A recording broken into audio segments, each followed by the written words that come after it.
Okay, so we're ready to go now. So yesterday I did the video where I went in depth and I talk a lot about the best PSVR games for exercising. If you want to lose weight with the VR games, which are the very best ones in the PSVR1 library. So I went over all that. I mentioned I think as many as 20 of them, but I obviously explain which are my top 5 and the reasons why, and I cover a lot of good things in that video. I think everyone should watch that video if you own a PSVR 1, so that you know which are the ones that can give you fun, entertainment, and also help you, as a big added bonus with fitness, basically, like with cardio, with exercising. So I covered that in that video. In today's video, which is sort of like a culmination of this hobby for me. So yeah, in 1 month we're gonna get the PSVR 2, but I know I'm gonna be more dedicated to other stuff, other things. So more likely than not, I'm gonna be more into the other stuff and not into the games that much. So I want to do this kind of like to give it closure, like a end of the season, end of the sporting season for my PSVR or VR hobby in general. So I'm gonna make a really good coverage of all of this. I think anyone that has PSVR 1 should watch this video, because I will not just cover a top 25 from the perspective of someone who is very meticulous for these things, about picking the stuff that is really, from my point of view, the best you can get here. But I'm also going to tell you subcategories that you're not gonna see in any. I haven't seen anything like this in any of these top 10s, top 20s in YouTube for PSVR, even from the top reviewers. So I'm gonna do subcategories like, okay, what is the best? After we go over my top 25, what are the best ones for relaxing? So let's say you want the beer gaming just to relax, kind of like yoga and meditation, or even just to relax, like in a different environment, which this can help you to do if you pick the right game, which I'm gonna mention which ones those are. So what if you want the best ones for a challenge? What if you want a sports related challenge?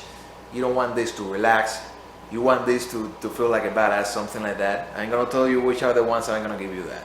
So what if you want it for the best in the platforming genre, that's what you like, so which are the best ones for puzzles, the best old school gaming but in virtual reality, best action shooters, best sword combat, so which is the game with the best sword combat. I'm gonna mention here in this video which are the long games. If you want something that lasts like 100 hours, I'm pretty sure that everyone's gonna be able to guess one of them. Obviously Skyrim is one of them, but there's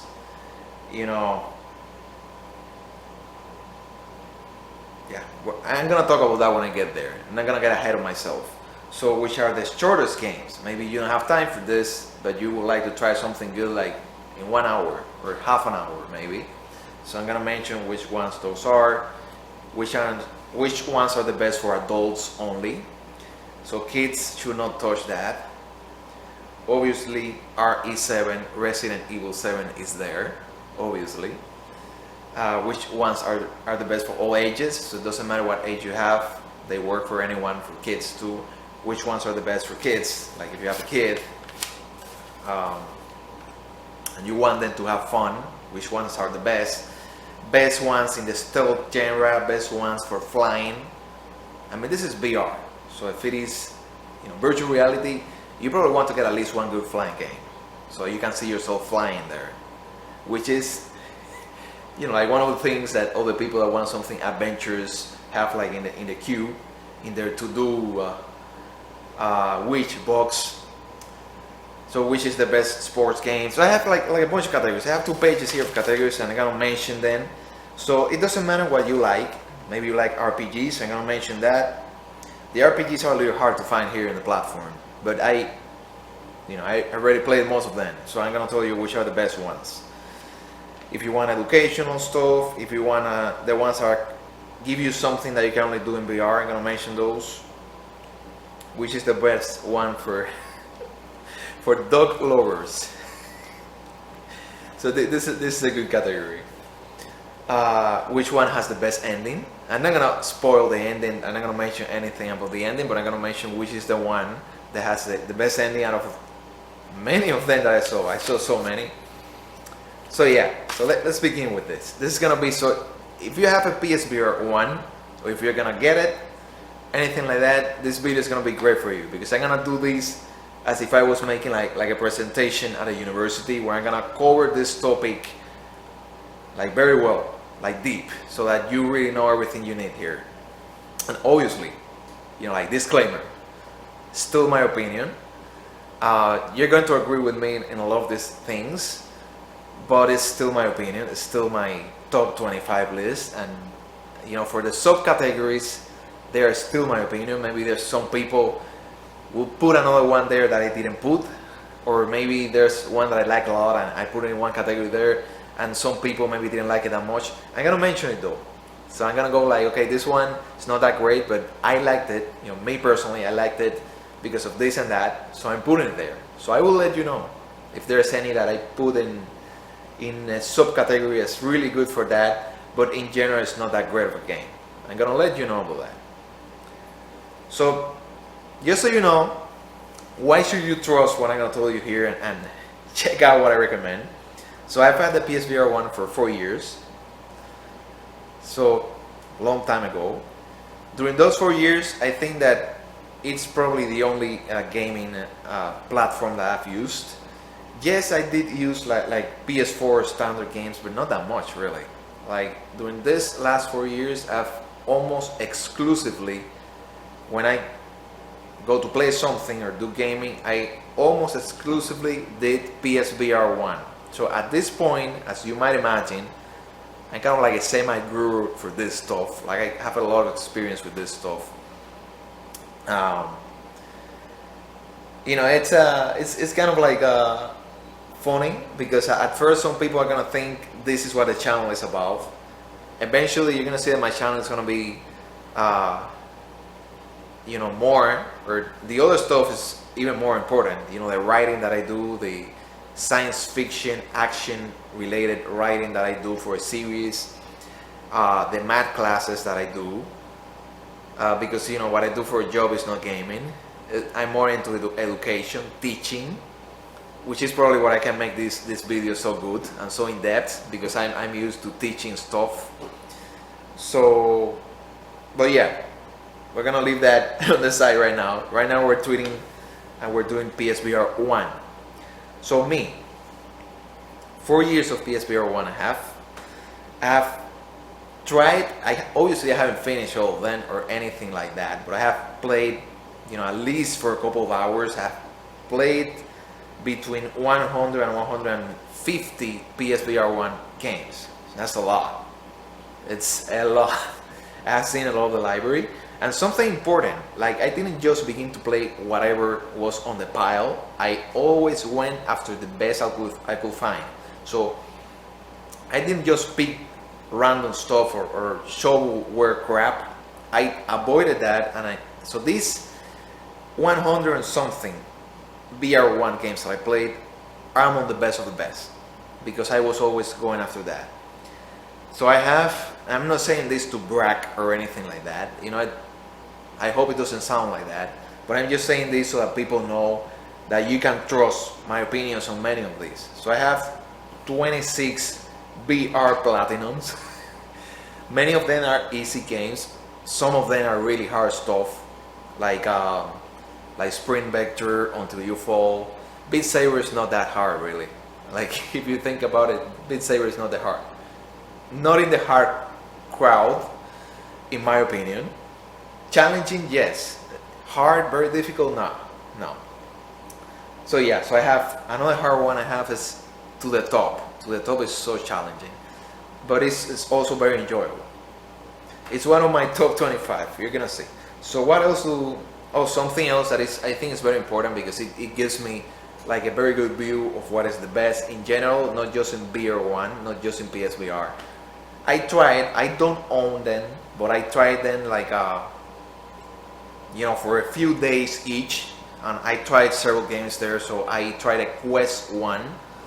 So I saw what the Quest has to offer, like very quick, I don't know a lot about the Quest 1, but I did try it, use it, play it. I also tried, used and played, and this one I had it for a few weeks, so I do know more about this. An HTC Vive Cosmos Elite. So I have some reference of not just PSVR 1, but I also tried something from the others, so I kind of have an idea of. For example, I played Half-Life Alyx, so I can also rank it and all that. I tried Steam VR, so it's not just, my perspective of what is the best doesn't come just from the PSVR 1, but it comes also from a little bit of PCVR too. So I have a lot of experience with all this VR stuff, in a nutshell. Okay, so now we're gonna go with the top 25. So we already have, okay, we're at great, 11 minutes. So that's the intro. Now we're gonna do my top 25 for PSVR 1. Number 1, and this is not gonna surprise anyone, Astrobot Rescue Mission. Astrobot Rescue Mission, this is something that I didn't expect. Like I think it was the 4th or 5th PSVR 1 game I played 4 years ago. At the very beginning of 2019, which was when I got all this, new equipment. I didn't know anything about this. All of this came out in 2016, but I didn't even know that it existed. I was too busy until 2018. And then I bought it, by the end, and I, started playing it by the very beginning of January in 2019. So, Astrobot Rescue Mission made me feel, in a way that no other game did, like in the last 15 years. No, there are no naked women or anything like that, boys. It's basically, it made me feel like I was there. Like, it felt so immersive. It just felt, it made me feel like when I was a kid again. It was so wonderful because when you were a kid and you played these things, they were like at another level. They made you feel completely immersive, like you were in that world, completely entertained, like you were happy. Those things will make you happy on their own. And I never felt that way again with games, and I was actually leaving that hobby completely. Like I even tried some really good stuff like God of War, Horizon, and they were not enough for me. Like I wasn't finished anything. I was thinking that I didn't like gaming anymore. And when I tried Astrobot Rescue Mission VR, it was like, okay, like a vacation. That's a good comparison. Like a really, really good vacation that you go there and you disconnect from everything, and all of a sudden you really love those days that you spend in that place. For me, it was like a vacation. Like quite honestly, I think I had more fun with Astrobot Rescue Mission the first time I went through it, which took me like 10 hours. And obviously I played it during several days, not all of it the same day. I had more fun with it than the last time I went to a Disney World park, which says a lot. I think I would even put it in a tie with the last time I went to Universal Islands of Adventure, which is my favorite of the real life, because that's real. This is a game. Real life theme parks. I would put it in a tie with that. That was how great it was and how much I enjoyed it. Like I felt with this Astrobot Rescue Mission game, like I really was like in a different world. Like what else can I say about it that will make people understand why I put it at number 1? Okay, something else that I can say about it is that The only other one that felt this immersive and this, and even then, I think I still enjoyed Astro Bot a little bit more. I know a lot of people are not gonna, are gonna want to throw dirt at me, tomatoes, but it is a pure truth. I enjoyed Astro Bot a little bit more than Half-Life Alyx. So, in my opinion, like if I wasn't ranking PSVR 1, I was ranking all of VR in general. At number 1 in a tie, I would put Astro Bot Rescue Mission and Half-Life Alyx. But personally, me, Half-Life Alyx was really good. I really enjoyed it. Very realistic. Like if you were there for real. But Astro Bot Rescue Mission felt more like vacation material. So obviously, I enjoyed the vacation and all the fun more than the tense shooting and all that stuff in Half-Life Alyx. Because Half-Life Alyx is like adventure material, but it has some horror in it. So it's, it's not just the cutesy stuff and the vacation, like Astro Bot Rescue Mission, which is only the fun. So yeah, essentially, that's why. So I put Astro Bot number 1, and the fun factor is so high the first playthrough. I'm just gonna say one thing. If you get the PSVR 1, you need to get Astro Bot Rescue Mission. It's, it's one of the top in the system. It doesn't matter what age you have. The kids are gonna love it. If you're an adult, you should give it to yourself as a gift, because it's like going to a vacation and you're at your house. So I mean, come on. It's like you're gonna get something that is like cool vacation at your house. So just get Astro Bot if you have this gaming equipment. It's so good. Okay, number 2. And this is a very personal opinion. I know some people that like it a lot less than me, but this is my personal opinion, my top 25 list. Dance Collider. I had so much fun with Dance Collider. I'm not saying this to brag or anything like that, but if you get the North American version, the USA version of Dance Collider in PSVR 1, I am one of the top 3 scorers in the game. I loved it. I had so much fun with it. I used it for exercising too. I have probably lost like 2 or 3 pounds, maybe even more, with Dance Collider. Sweating and having fun, because I was having fun with it also. So Dance Collider, this is my personal opinion. I know that most people are gonna go, no, but Beat Saber is better. Personal opinion. Dance Collider is my favorite VR rhythm game. I think it is the most fun I had with an exercising game, but I understand why some people, many people in fact, are gonna say that Beat Saber is better. But yeah, just take it from me, Dance Collider, which is pretty cheap by the way, it's just $10. Just $10. Was some of the most fun I had with an active game that makes you sweat in the PSVR 1. So that's number 2 for me. Number 3, Sprint Vector. If you watch my other video about the PSVR exercising games, you're gonna see that I gave my number 1 spot to Sprint Vector. I think Dance Collider is a little bit more fun for me, or at least it was, because I haven't played it in a long time. I was, obsessed with it like months ago, but I haven't played it in a long time. Sprint Vector, however, is like such a good racing game, and such a good exercising game in VR. So you're getting like the whole package. You're getting a challenging racing game, which is really good. You're getting something good for exercising. You're getting something that as a VR game is quite original and how can we call it? Something that is breaking new ground, in my opinion, because it makes you feel like you're running there for real, like you're inline skating there in these science fiction environments, in these races, and it just felt great for me. So I really enjoyed it. What else can I say? It's very challenging at the beginning, so many players I think are gonna quit Sprint Vector when they play the first race and they get completely destroyed by the opposition because it's really hard at first. But if you stick with it and you train it, which is what I did, and you get better with it, it's some of the most, of the best fun I had in the PSVR1. And I still feel it because it's one of the last games I played too. I played it on last month, so it's like very recent experience for me. So highly recommend it.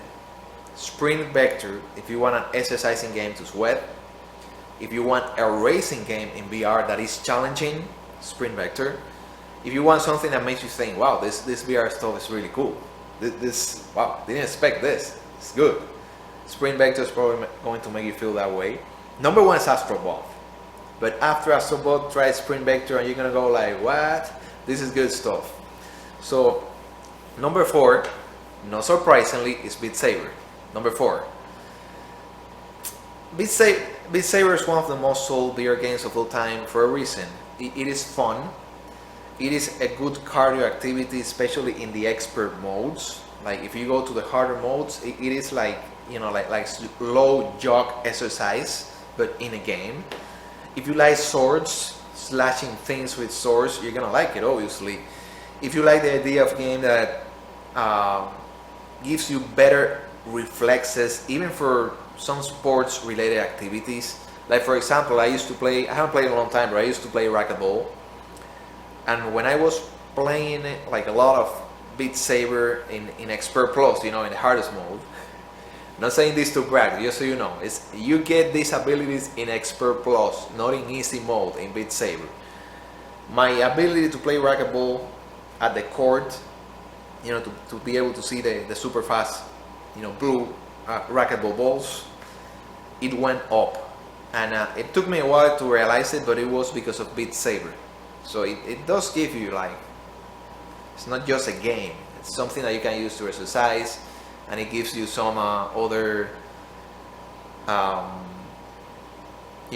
reflexes that you can also apply in sports, where you have to track something with your eye that moves very fast, like a ball, like a small ball, like in racquetball.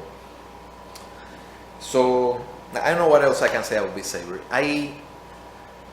Beat Saber is the only virtual reality game that I played for longer.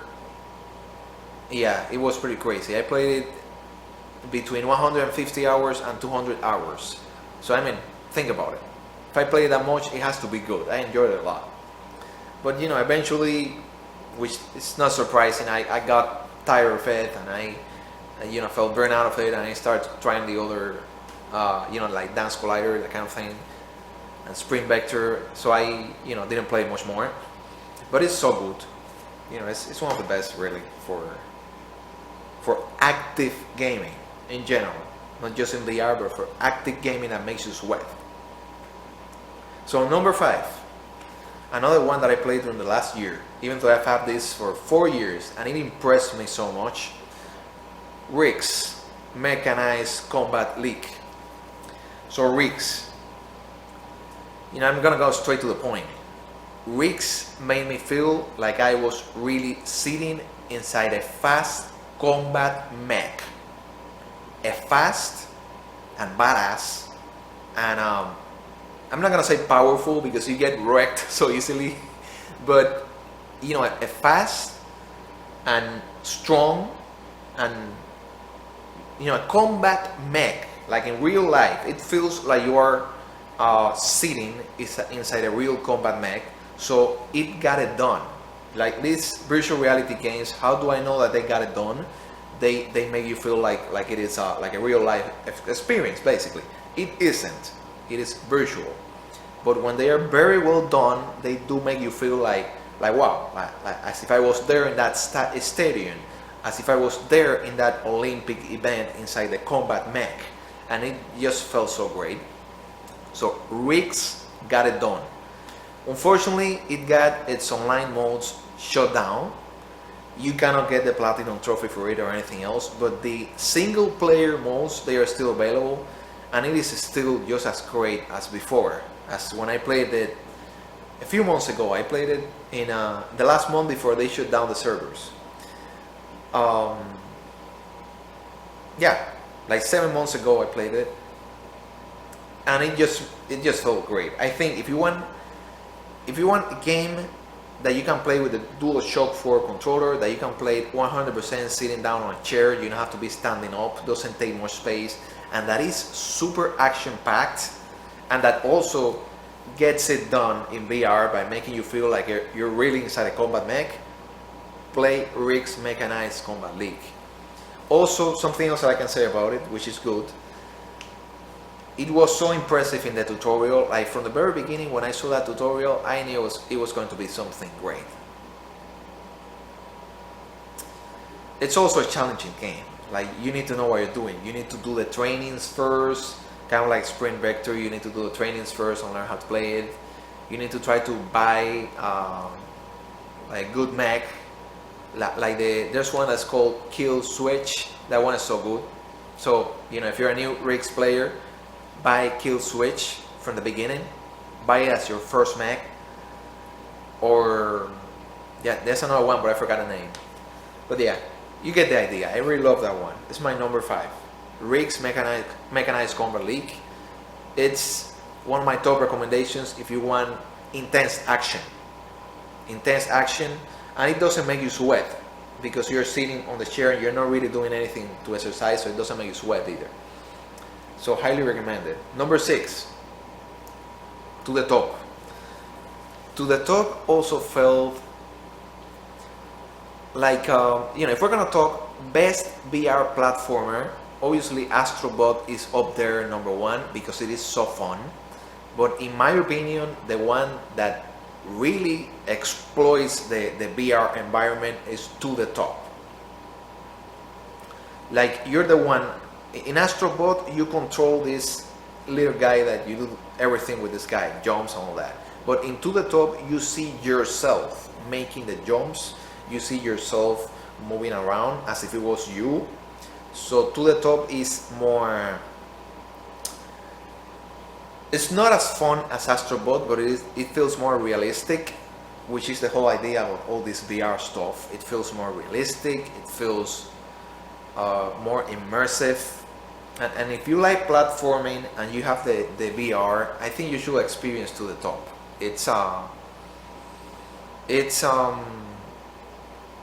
probably the best VR platformer in first person view, and where you're the one doing the jumps and not this other guy that you control. So it is so great in that sense. It's also very challenging. But don't be afraid by this challenge. It's worth trying it, worth going through it, even though it is challenging. I highly recommend it. Number 6 for me. So number 7, Bound. Bound, you can play without VR, but the VR mode is so much better. It feels like a dream. Like it's actually, you know, it's not an action game. It's a slow game. It's a platforming game with a jumping. It's more of a story focused one, where you're just moving through the place. So if you need like action, Bound is going to bore you if you need action. However, at the same time, I think it's the only game I ever played where it felt like a dream, like as if I was in another person's surreal dream, in a surreal environment. Like, you see the skies not falling down, but the skies opening, all that. It's so crazy and so good. Like, it's like as if you were playing inside some super artistic world that is falling apart, and you see it how it's falling apart, and you walk there. And so it's basically like an experience. Like, it's not really an action thing where you're shooting or slashing things with a sword, but it's more like an experience, like you're moving around and watching more. And also, I think, you know, it's obviously good for any gender. It's good for men too, but I think that it has such a great and important message for women in particular, with the ending of the game, that I think, and for anyone, you know, I don't want to spoil anything. I'm not going to spoil anything, but if you're a girl or a woman and you have a PSVR1, you need to play Bound, and you need to reach the end so that you get the whole experience. It's an experience, and it tries to deliver like a big message at the end, like for life, you know. So I highly recommend it. I think the protagonist is a pregnant woman. That's what I think, that the message is going to reach a female player so deeply. Like it's gonna touch your heart. But it can also do the same for men too. Like I found it. I'm putting it in my top 10 for a reason, because I feel that it can reach people and it has a good. It's gonna make you think about life basically, and at the same time it's giving you something that is like putting you in a dream. So it's great then if you think about it. But people that want, you know, like fast-paced action and shooting, they are going to be bored by it because that's not what Bound is. So it depends on you. For me, it was number 7. Number 8. So now we go to the action. If you want the best action and all the shooting, and you want to feel like James Bond, something like that, Blood and Truth is my number 8. Blood and Truth is so well done. Like you feel like you are in one of these mafia movies with all the shooting and all that, and you're the protagonist, and you are like how can I say this? I don't want to say like John Wick, because I think that Blood and Truth is a better movie than, you know, if Blood and Truth was a movie, it would be better than John Wick, because it doesn't focus just on the shooting and the crazy stuff, but it also focuses on the story part. It did well. It did so well. It's one of the best shooting games I've ever played. It's one of the best VR games I played. It's one of the best. It's like, if you want action and you have a PSVR1 and you haven't played Blood and Truth yet, you're missing out. So yeah, number 8 for me, Blood and Truth. I think it's even better than Pistol Whip to deliver that shooting experience, like shooting like a badass here. And look at how, you know, how good I am at all the shooting, all this. I'm saving the day here. It's better than Pistol Whip. So I put it at number 8. You're gonna wonder, where is this guy going to pull Pistol Whip? Pistol Whip is so good, but Blood and Truth is better. Like, just play it and you'll see. So Raw Data is my number 9. Raw Data, it caught me by surprise. I didn't expect it to be that good.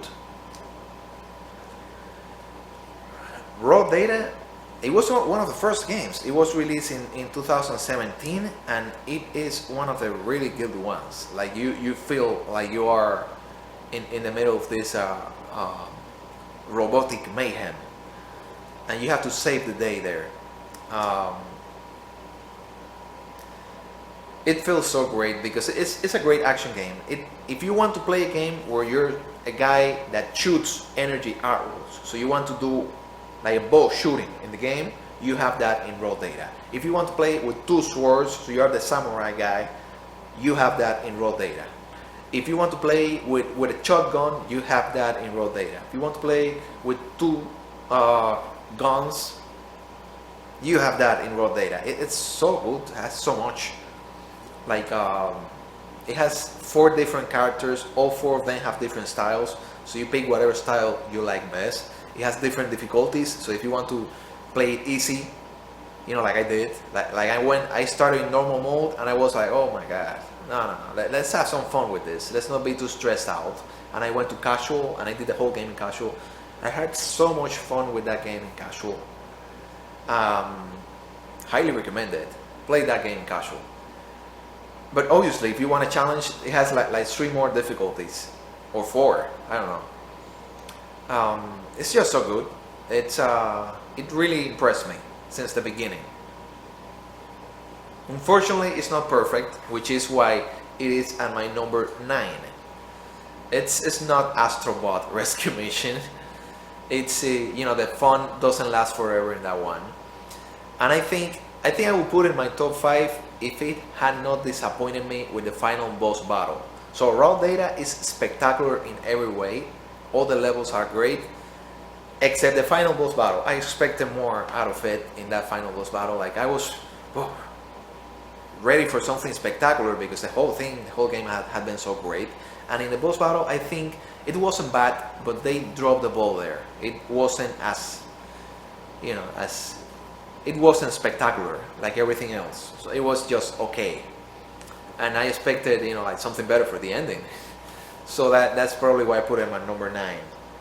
But if you want action, if you want shooting, lots of different types of shooting with arrows, with guns, with a shotgun, like there's so much shooting there.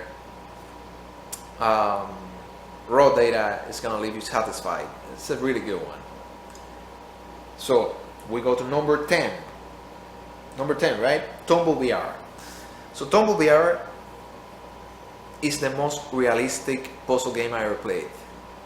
You feel like, if you play it like I did, by the way, the best way to play Tumble VR is with one motion controller. Please don't play with a DualShock. Use one motion controller. If you play it like that, it feels real. It feels like you're grabbing the little spheres and the pyramids and all the figures with your own hand. And they feel like they have the correct weight. Like, after I finished Tumble VR, which it was super challenging, but eventually I got the platinum in it. Obviously, the light puzzles were so difficult that I had to look them up. Like, I'm not that good to figure that out by myself. But all the other weight base, like you have to play with these figures and with their weights, and you have to like make little pyramids with them one on top of the other, and they behave as if they were real life objects. It's so incredible, and I really enjoyed it. You need patience for it. It's challenging, but it's also fun. So yeah, like I said, most realistic puzzle game I've ever played in my life, and I played Portal 1 and 2. I've played obviously other VR puzzle games, but Tumble VR is the most realistic one. Is it the best one? Not necessarily, because it doesn't have a story or anything like that. There are others that also have a story, characters and other things. This one is just about the gameplay, but the gameplay is so good, and so it feels realistic. That's what you want from VR. You want to feel like you're really gaining a real skill from it. Like, without exaggeration, after Tumble VR, I felt like I had better ability, like with my hands, to obviously this doesn't matter in real life, but like if I had to like grab a bunch of objects and make like a pyramid with them, and I have to keep in mind their shapes and their weight, after Tumble VR I could do it. Before Tumble VR, not really. I wasn't used to doing that, but it like I feel like these games, they're really good ones, like Tumble VR, like they really develop your spatial skills. So yeah, just in short, if you want a great puzzle game and you have a PSVR1, you need to get Tumble VR. Pretty sweet. Excellent puzzle game in the PSVR1. So number 11, Stardust Odyssey. Stardust Odyssey is probably my favorite flying game in PSVR1. It's not as challenging, or the flying itself is not as deep as the other ones, but I found it fun, and the boss battles were quite interesting, like with chips on that, and it is kind of like a fantasy adventure. Like in the other ones, they are like more realistic chips flying, but this one you're flying like in a fantasy adventure kind of chip, and I really enjoy that much more. It's one of my hobbies is writing science fiction action series, so as you might expect, I found like a fantasy adventure flying chip more interesting for my taste, and that was what I found in Stardust Odyssey. Stardust Odyssey also is pretty good for stealth genre, but that is optional. You can go all out shooting your magics, all that, to eliminate the enemies, or you can also do it stealthily with the chip, so I think that's also interesting. it's one of the few that I actually completed it with platinum and everything, and I actually reached the final boss and beat the game, all that, even though it was challenging. So obviously I really enjoyed it. And the only problem really with Stardust is that the makers of the game, they never gave a discount for it, so it's still like 25 bucks. While everything else is going in discounts for like 15 or 10. Stardust Odyssey, which is so good, is still 25, and they never gave it a discount. So most people didn't play it. I did play it, and I really enjoyed it a lot. And also it had a pretty nice ending. Most PSVR games don't have great endings. It's like the developers don't take care of the ending, but in Stardust Odyssey they gave it a pretty good ending. And I was very satisfied when I went through all those challenging levels, and I saw that, you know, there was an ending that was worth watching, waiting for me. So Stardust Odyssey, number 11. Number 12, Deracine. Deracine is a really immersive, story-focused game. So you're focused on the story, and you're in this place that is kind of like it's kind of like the UK, United Kingdom, in the 1700s or something like that. It's like an old place, but it makes you feel like you're there. It makes you feel, it has a really good stuff with the story, and you feel really immersed. Like, it begins pretty nice and innocent, but then the story gets more convoluted, and you're kind of like this spirit there that can help save some of the people in the story, the ones that you meet there. So you get kind of like invested because you want to save them. And it's if you get stuck in it, just look it up. You know, go to YouTube, go watch a video, and keep playing it. I think it was a really good experience for me, and I got stuck like 3 times. 2 of them I had to look it up because I was like, you know, I hate escape room games where they want to make you get stuck. I get hopelessly stuck in them. But this one, it felt more like a story. It was a good one. In case anyone here is wondering, much better than the Fisherman's Tale, which is good too. Much better.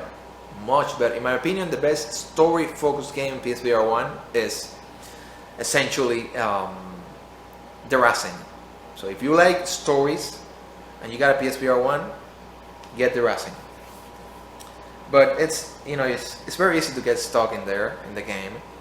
So just look it up online so that you can keep going and experience the whole thing, which is like a movie. So for me, Deracine was number 12. Number 13, I didn't know which one of these two to put there. I think I'm gonna go with Fujii. Like, the 2 most relaxing ones. They are extremely relaxing beer games I played, and the 2 most relaxing games I ever played in all the systems of all time are these 2, Fujii and Electronauts. Electronauts is a music game where you play any music you want in beautiful environments, science fiction environments. So obviously, I'm someone that likes science fiction, so I loved it. And I like music too, so the idea of playing anything I wanted in this beautiful science fiction environments, super relaxing. And you can do it any way you want. They are not measuring you, there's no hard mode, there are no challenges, you just do whatever you want. Super relaxing. Fujii, on the other hand, it's like if you had like a very nice dream, like those dreams that kids might have, and you're like, oh, best dream ever, it's gonna be something like Fujii. Like, Fujii is, you know, I'm not gonna say anything else about it other than the fact that if you want a super relaxing beer game, Fujii is the best one, in my opinion, by far. So I'm gonna put it, because of how nice and relaxing it is, I'm gonna put it at number 13 with Electronauts, as a bundle. If you want the super relaxing beer bundle, get Fujii and Electronauts. So number 14, Unearthing Mars 2 with the aim controller. That's very important, with the aim controller. Okay, Unearthing Mars 2 is it came as a big surprise because I played the first one. The first one is terrible. It's not a good game. You might enjoy it a little, but it's something that after you finish, you go like, wow, this was mediocre. The second one is like the complete opposite. It's so good. It's one of the best shooting games I played in the PSVR1. It's so enjoyable. And Unearthing Mars 2 with the aim controller has my favorite VR boss battle. Like I felt, you know, badass in that boss battle. They have in the middle of the game and in the ending this boss you have to fight in VR with your gun that is teleporting over the place, and it is just so awesome. You also need to start teleporting with him, and it's like an experience really, the boss battle, and it just feels good. And it's one of these games that you don't expect it to be that good because it is teleportation only. So you cannot walk freely, you're teleporting throughout the whole game. But despite being teleportation only, the boss battles are so well done. Because of the boss battles, I'm gonna put Unearthing Mars 2 in my number 14. Even though, you know, the ending was kind of crappy story-wise. Like story-wise, the ending disappointed me a little for Unearthing Mars 2. But the boss battles were so good and the whole game was so fun. I really had fun with it, that I do recommend it a lot. For the aim controller, if you have the aim controller, I recommend it. And for a shooting game, like in PSVR 1, Unearthing Mars 2. Also, I think this is worth saying, I got it for like $9 in a discount, so I got it really cheap. But I still think it's worth, you know, at least 12. If you want a really good game for the aim controller and you already played Farpoint, I think it's worth the 20 on Unearthing Mars 2 because of the boss battles that are so well done. So now we move to the next one. This is going to surprise people a lot, but it's the truth. Farpoint is my number 15. So disclaimer, I haven't beaten Farpoint yet. So yes, I might move it up when I finish it. Most likely I might move it like 2 spots up in the list, or even 3 when I finish it. I haven't finished it yet now, but I already played it for like 4 or 5 hours.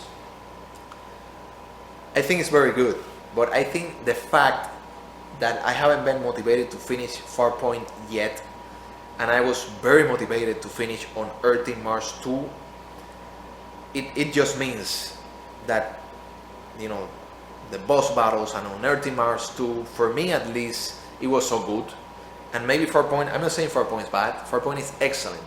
Top 20 material for me. But if I haven't felt motivated to finish it, it's because of something. There's something that I didn't like there. This is a big thing about it. For the aim controller, it might be the best one for the aim controller because the aim controller was developed with Farpoint in mind. So it works flawlessly, perfectly with Farpoint. You feel like you really have this rifle or gun, large gun in your hand in Farpoint. You really feel it. It feels, you know, the gun handling, it feels realistic. So Farpoint is pretty good for that, obviously. If you want a great first-person shooter, a great game for the aim controller, Farpoint is going to get it done. But I'm putting it at number 15. So this already tells you a lot of how many good PSVR 1 games there were. I'm putting Farpoint number 15. So in number 16, I put it Racket Fury Table Tennis. It's my number 16. Because I really enjoyed Racket Fury. It's, in my opinion, the best sports-related game in VR1. I had a lot of fun with it. It was a massive challenge for me, and I stayed with it. I do feel that it kind of like upgraded my table tennis skills. You know, essentially, if you want a sports game, if you like racket sports, or if you want a table tennis game, Racket Fury is a must-have in PSVR1. Wonderful table tennis game. Racket Fury table tennis. So I'm putting it at number 16. Number 17 is Pistol Whip. So finally we have Pistol Whip. Number 17. Pistol Whip is a really good shooting game. I think it feels like a very awesome arcade VR shooting game. Really good. Like you're shooting, you're also dodging the bullets, like Matrix style, the bullets that the enemies throw at you, and it's actually a pretty good leg workout because of all the dodging. And you end up feeling it in your legs if you play for too long. So it has a lot of good stuff. The possibility of a leg workout, all the shooting with the aiming, which in my opinion is pretty good to get better aiming skills. Like if you play Pistol Whip and you go with the Dead Eye modifier and you're doing well, you obviously have good aiming skills, like in real life even. You know, the shooting itself is not realistic like in real life, but it is so fun. So the fun factor is so high in Pistol Whip. You know, just watch gameplay videos if you're interested, but I do recommend it. It's a really good one. Number 18, Iron Man VR. Iron Man VR is pretty good. Like, if you told me which are the best flying games, I will say, okay, the VR missions in Ace Combat 7 are wonderful, but there are only 3 missions. It's too little. They're spectacular. Like, it's worth buying Ace Combat 7 just to see the 3 VR missions because how spectacular they are. But it's only 3, so you're gonna be done with that in like 1-2 hours. It's pretty fast. So I would go like, okay, play the VR missions in Ace Combat 7, play Stardust Odyssey, maybe play Squadrons, but next, and probably the best one where the one flying is not you in a chip, but it is yourself. You are the one that is flying. It's Iron Man VR. So if you want to see yourself, not a chip that you're, you know, controlling, but yourself flying like on the air in a VR game, Iron Man VR is the best one. In addition to that, it has a good story from what I've seen so far. Like, I haven't finished the game yet. This is one of those that I played for a few hours, but I haven't finished it yet. But from what I've seen, the story is good. I bet the final boss battle versus the final villain is gonna be epic, but I haven't seen it yet because I haven't finished the game yet. I think it does justice to the character. Like, if, let's say you are like an Iron Man fan who wants an Iron Man game, it's gonna get it done for you. It's gonna satisfy you in that aspect. So yeah, it's pretty good. Like, if you have a PSVR1 and you don't know what to get next, and you want something good, and Iron Man is not in your queue, put it there. Put it there, and you know, it might even be, you know, check what I gave for my top 10. But if you don't know what else to get, Iron Man is gonna get it done. Especially if you're a guy. I'm not gonna say why. You're gonna figure out why when you play it. You're gonna see why. So okay, we're at number 18. So let's go to number 19. Wanderer. I haven't finished it, Wanderer, either, and I got so stuck. Like, what I don't like about Wanderer is that if I don't look up a video guide of where to go next and how to get unstuck and how to solve the puzzles, I just don't progress. I get stuck in the game. I'm just not good at that. I'm not good at these escape room games. I'm so bad at them.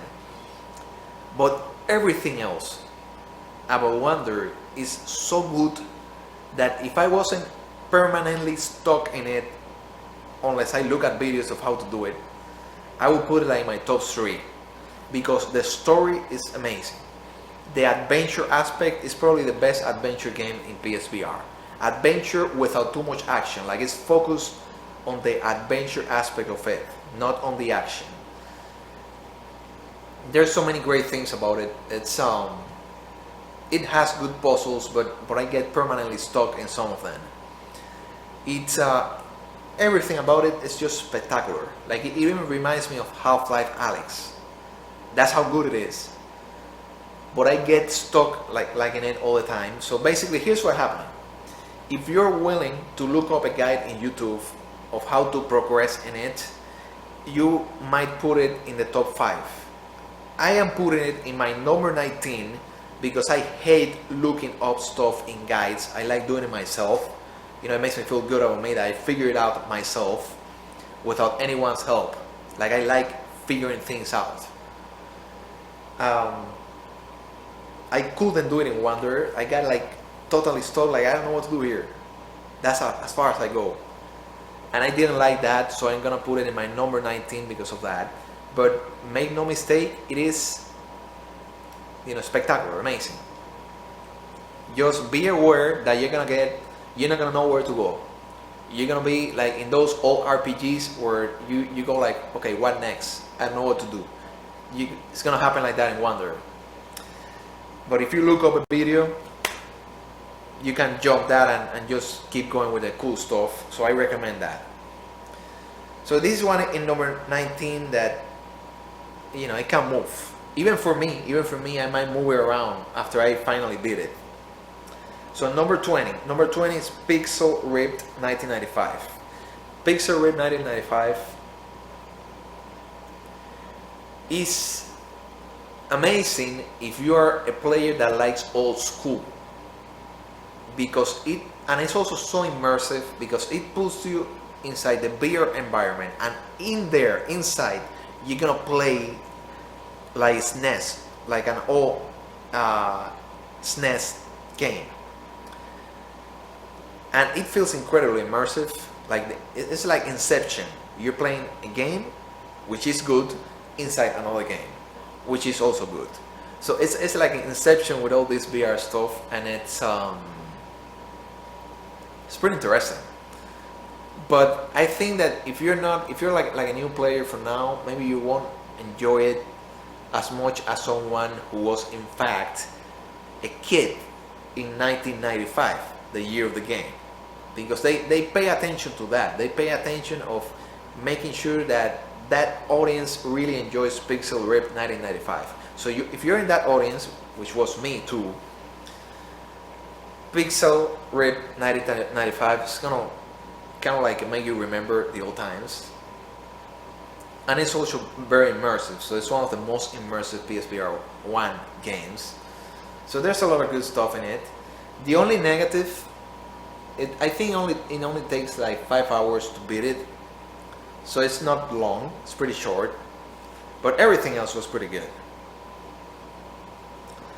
Okay, number 21, Vader Immortal. Vader Immortal, in my opinion, is pretty good in the story, and in the sword combat is the best sword combat in PSVR. Much better. I know some people are not gonna like this, but I'm gonna tell you why. Much better than Swordman VR, because Swordman didn't feel realistic. And when I was playing in Vader Immortal, it felt like I had a lightsaber in my hand, and like it was working the way I wanted it to work. Like I could feel like I'm moving sword here, the way I want to move it. So I'm gonna put Vader Immortal at number 21 because of how good I found the lightsaber based combat. In my opinion, it's the best sword combat in PSVR. So number 22, we're getting close to the 25, which is the end of my top list. 22, Time Machine VR. Time Machine VR is interesting if you want an underwater exploration game in the prehistoric times. So for those of you that want to see dinosaurs in VR, but you don't mind if the dinosaurs are underwater, like ocean dinosaurs. You're gonna get it in Time Machine VR. You're gonna love it. Like if you want dinosaurs underwater, like in the prehistoric time, that's what Time Machine VR is all about. It's basically a game about sending you to investigate the old dinosaurs in those old times, because it's gonna help you with something else now. I'm not gonna spoil what the story is, but it has a lot of that, and there are some parts that are really interesting, because you got like a pod that you move that thing underwater, and there are parts when you're gonna go like into the mouth of this giant whale, like a prehistoric fish, and you see your pod and yourself going inside the mouth and all that. It's pretty interesting, but it is not an action game. It is an exploration 100% type of thing, but it really did well in that category. So if you like the idea of, oh, I want to explore dinosaurs of the prehistoric times, but it's all underwater, like in a little ocean, you're gonna like Time Machine VR. That's what it is about, basically. So that's my number 22. Number 23, Xing with an X, The Land Beyond. The Land Beyond is a beautiful puzzle game. Such a beautiful puzzle game. It's, in my opinion, it's not better than Tumble VR, because Tumble VR feels more realistic, but Xing has a story. It has characters. The environments look so beautiful. In VR and out of VR, it's beautiful in both modes. Like, it is also playable without a PSVR headset. Xing The Land Beyond, you can also get it without VR and all this, but with VR obviously looks better. But it's just such a beautiful game, and I wouldn't say it is relaxing because of how beautiful it is. And it has a dynamic that I never saw before. Like you can change between day and night, and the way you solve the puzzles is that things on the ground, on the environment, move around and change depending on whether you made it night or whether you made it day, whether there's a moon or sun. So yeah, it's very good. Like, if you want a good puzzle game and you already have Tumble VR, get Xing The Land Beyond. Number 24, Rush VR. Rush VR, in my opinion, after Sprint Vector, is the best racing game I saw in VR. I did try Driveclub VR and Wipeout Omega Collection. They are also spectacular, they're great, but I am not such a big fan of the racing games with vehicles. I am more of a fan, especially in VR, of a racing game where you see yourself racing there, where you're the one that is moving the hands, you're the one that is kind of like making the movement for yourself, basically, in the race.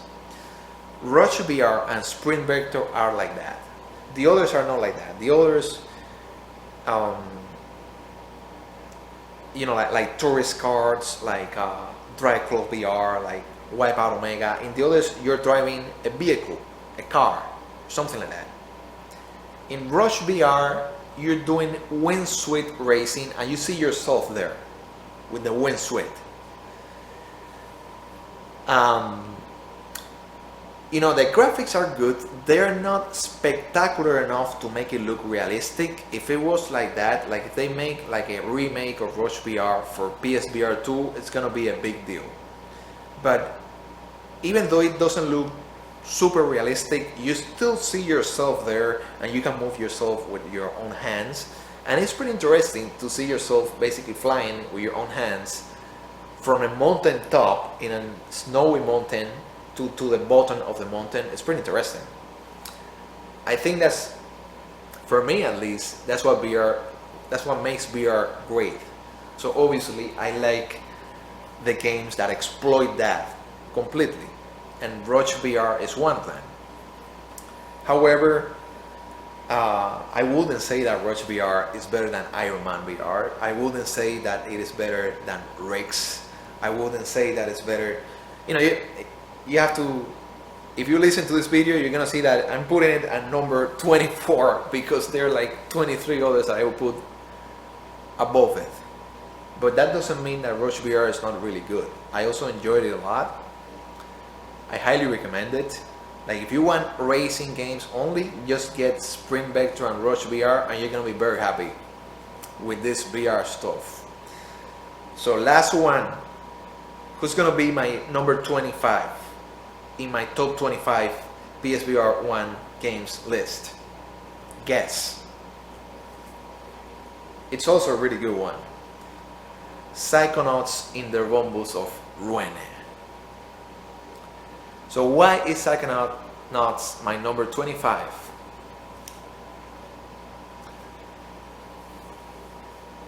It's basically one of these few instances where they exploit the fact that you can do things in VR that you cannot do in 3D, you cannot do in 2D, and they say, okay, what can I do here in VR that you cannot do anywhere else, and the player is going to be able to experience that, get into other people's minds. Of course you can do that in VR. So Psychonauts in the Rhombus of Ruin, it has a very long name.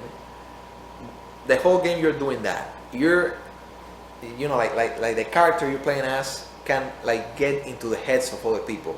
And you basically, you're wearing this headset, so you see yourself getting into the heads of the different people, and all of a sudden you can kind of like, see, you're not them, but you're basically seeing everything from their eyes, from their perspective.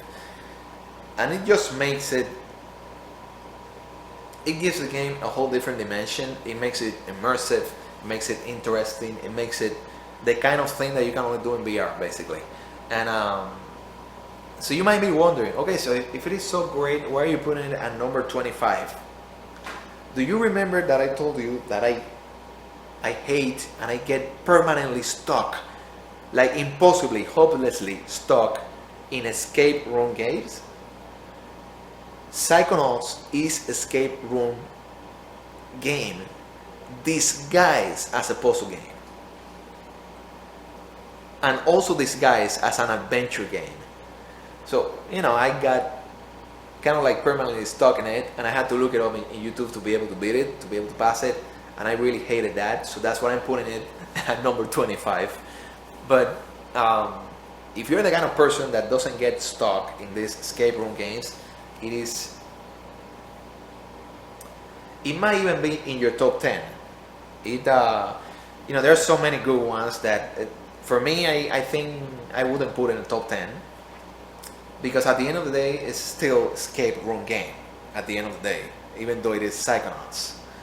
But it wouldn't surprise me if some people would even put it as their number 5 or 6, and maybe even 7, because this idea of putting yourself in the eyes of other people, and you do it a lot, it's throughout the entire game.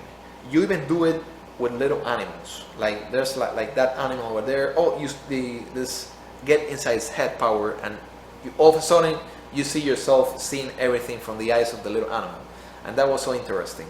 So you can do that in Psychonauts in the Rhombus of Ruin. So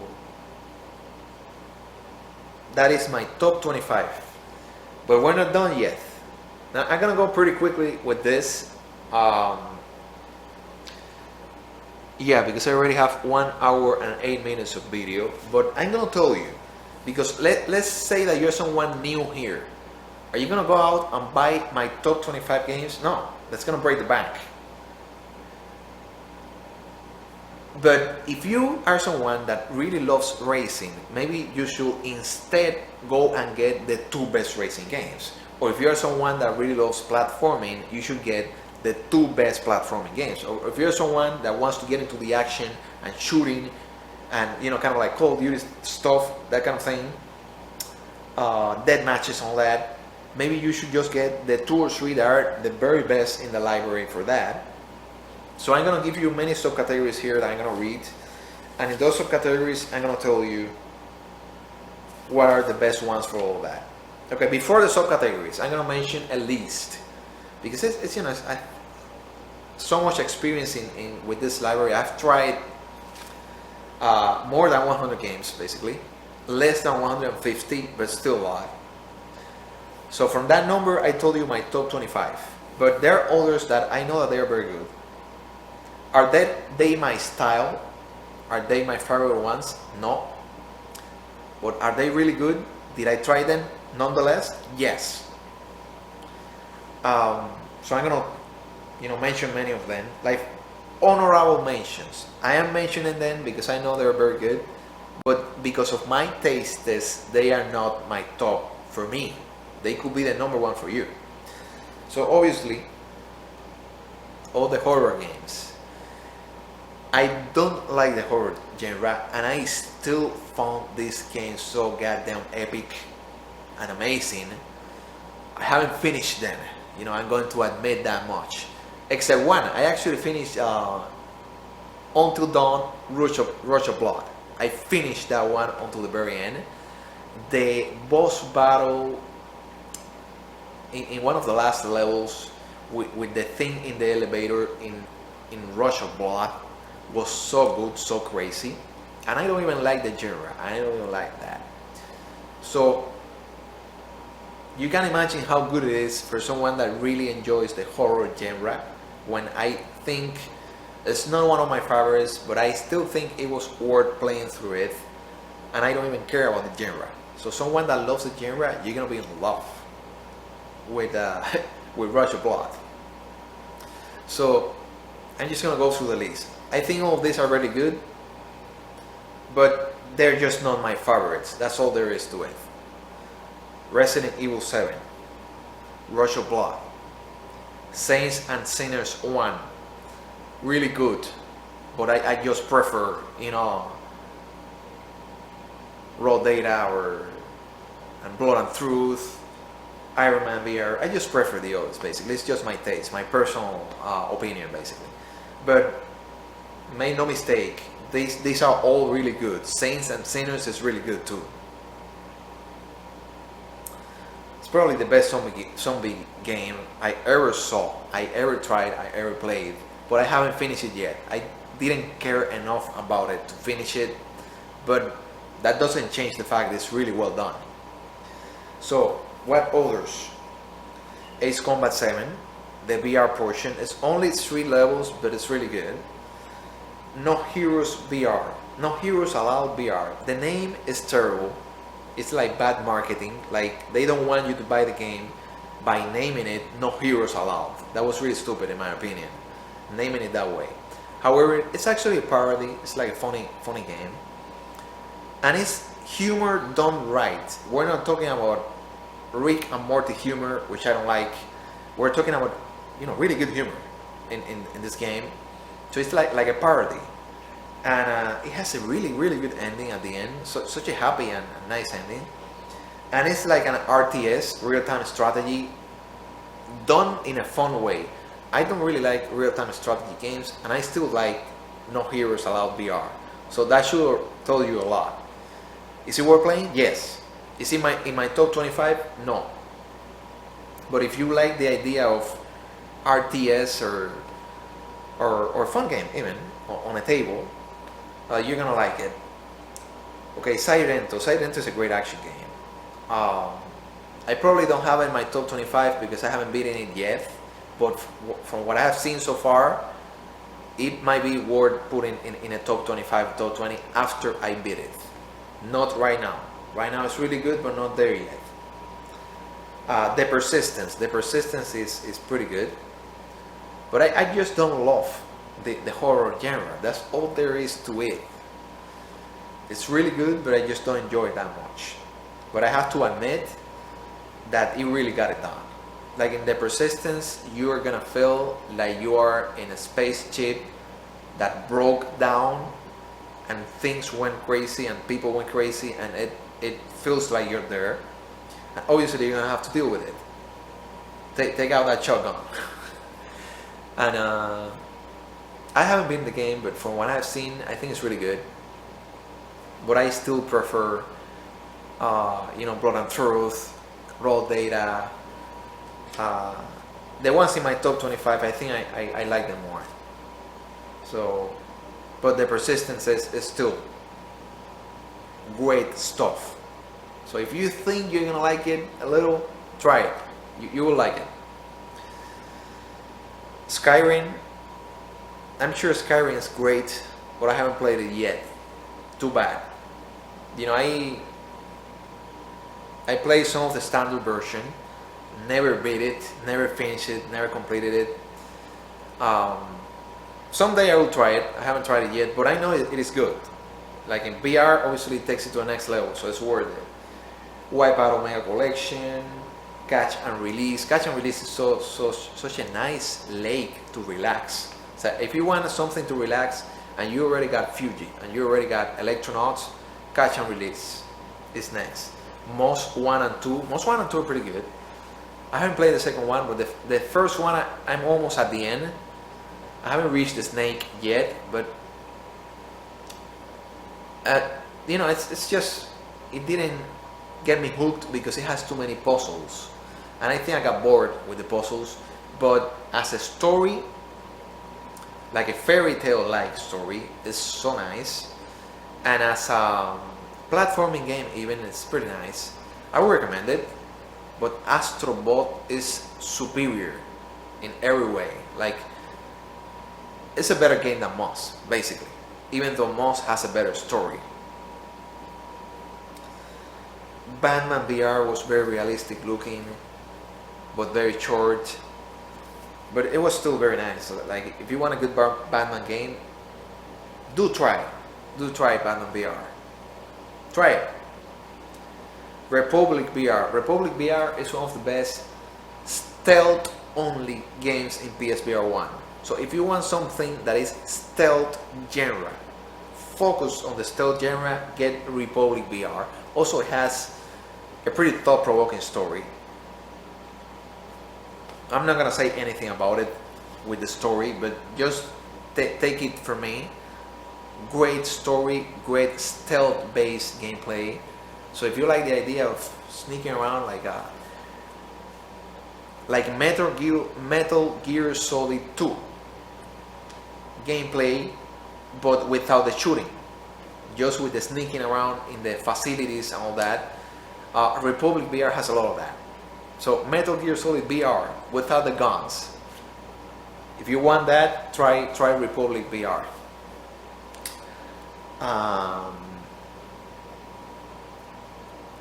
The free Spiderman game, Spiderman Far From Home VR experience, was so great, but I think they took it out from PSN. Form, that's the name, Form. It's very short, it's like 1 or 2 hours only, but it is a really good science fiction puzzle game. If you like science fiction, like me, and you like puzzles, you should definitely try Form, but just be aware that it's gonna be short, like 2 hours only. But it is a good experience for 2 hours. Pinball FX2. If you like pinball, you're gonna enjoy Pinball FX2. It is pinball in VR, basically, so it's great, but at the end of the day, it's still pinball. So if you think you're gonna have more fun with the others than with a pinball game, you know, it's not a must-have.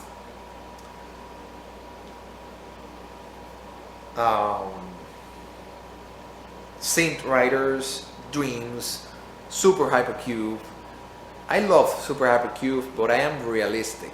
Even though I am one of the top scorers in SuperHyperCube and I love the game, I understand that there are many better games in PSVR 1 than SuperHyperCube, which is basically a challenging puzzle game. A Tetris-like puzzle game that is not too much like Tetris, just a little similar. And it is like 4D, 4 dimensions.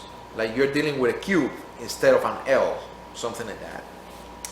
So it's very nice. I enjoyed it, but I do realize that my top 25 are better for someone that is new into this. Chromagun VR. Chromagun VR was another really good puzzle game. Curious Tales of Stolen Pets. Curious Tale of Stone Pets was so nice as an experience to relax, but it is also a puzzle game. Escape is probably the only escape room game that I managed to finish without looking it up online. So it must be my favorite escape room puzzle game then. You know, if you don't count Psychonauts. If you count Psychonauts, that will be my number one in that category. If you don't think that Psychonauts is in that category, then my number one will be the Curious Tale of Stolen Pets. Very nice. If you like puzzles, if you like something, you know, really cute environment that's gonna make you feel happy, Curious Tale of Stolen Pets is pretty nice. Not happier than Fujii. It's just nice, basically. Let's see if am I missing anything here. PlayStation VR Awards, one of the very first releases. It has like several small games, but all of them are good, even though they are short. They are challenging. It has shooting. It has like a pawn game where you hit the ball with your face, with the headset. It's I think it's worth it. Like PlayStation VR Awards, many people say, oh, it has too many demos, it's not worth it, but the demos are amazing. So in my opinion, it is. Like, you're getting 5 short but really good, like amazing little games, or you know, that kind of thing. I think it's worth it. I enjoyed it. The one that is called Danger Ball is awesome. I think it's the best one that uses the headset as the way to move. Like you move with your own head and you hit the ball with your own head.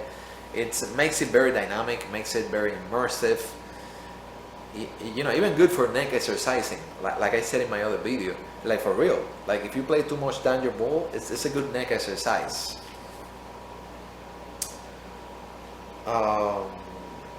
It's a good thing that I wrote this down, otherwise I will miss something.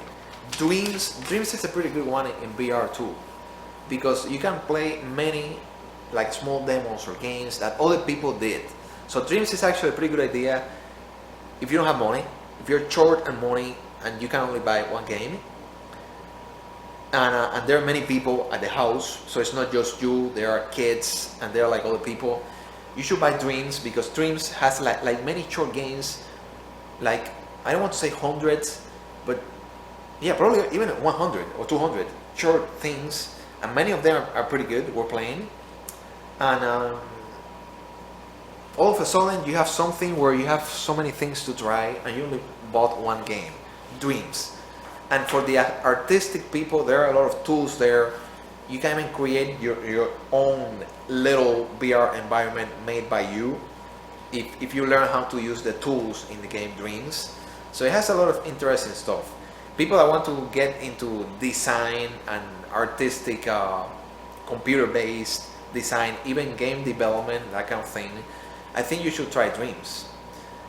Even without VR, even without a headset. If you have a headset, even better, because you get more stuff out of it.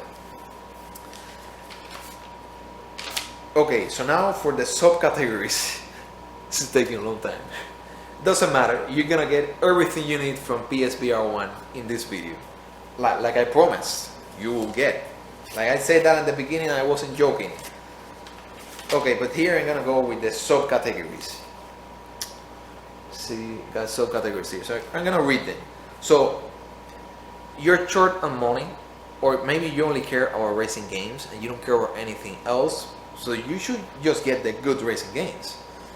And there are many categories like that. It doesn't have to be racing games, it could be action games, it could be puzzles, it could be this, it could be that. So I made like this little subcategories where I'm recommending you the 2 best ones or the 3 best ones for that subcategory, so that you can get what you really enjoy and just focus on that and forget about the rest until later on.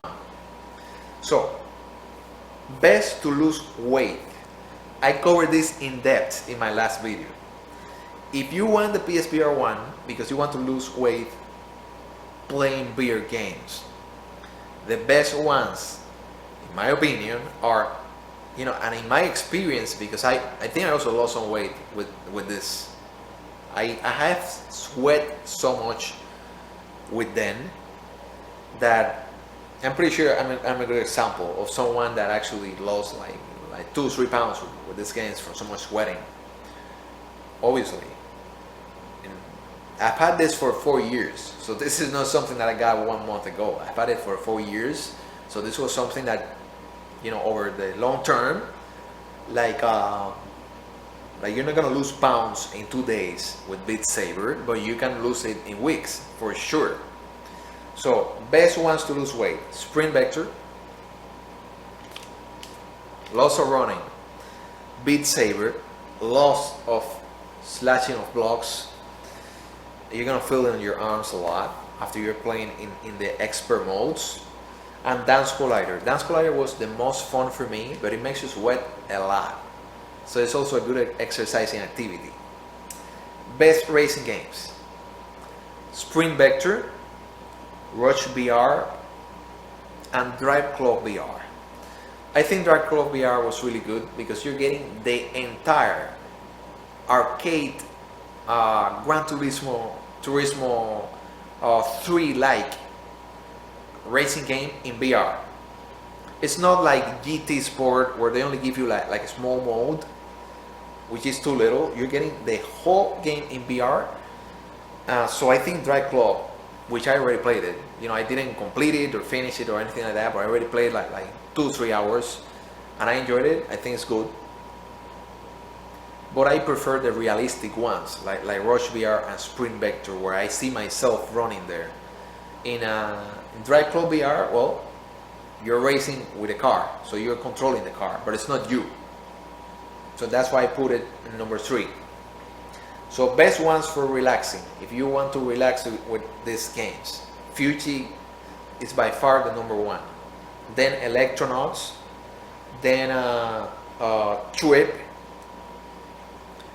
Tripp is the one that is actually a meditation and mindfulness app in VR.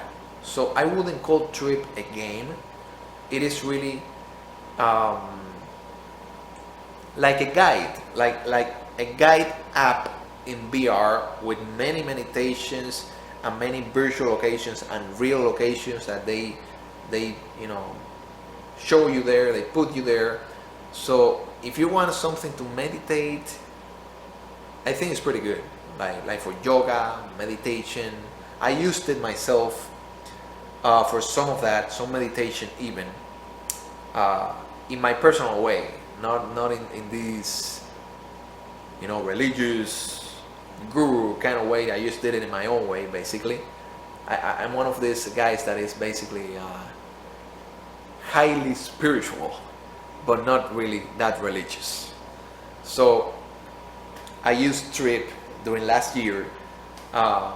Sometimes, not every day, sometimes maybe for 15 minutes, something like that, to do a little, you know, yoga-like meditative practice, and it was pretty nice. But Fujii and Electronauts, in my opinion, are even better because you're in this super relaxing environments and you can also move around. In Tripp, you cannot move around. You're just like sitting there stuck in that place. And in these other ones, like in Electronauts, you can play your music. That's wonderful.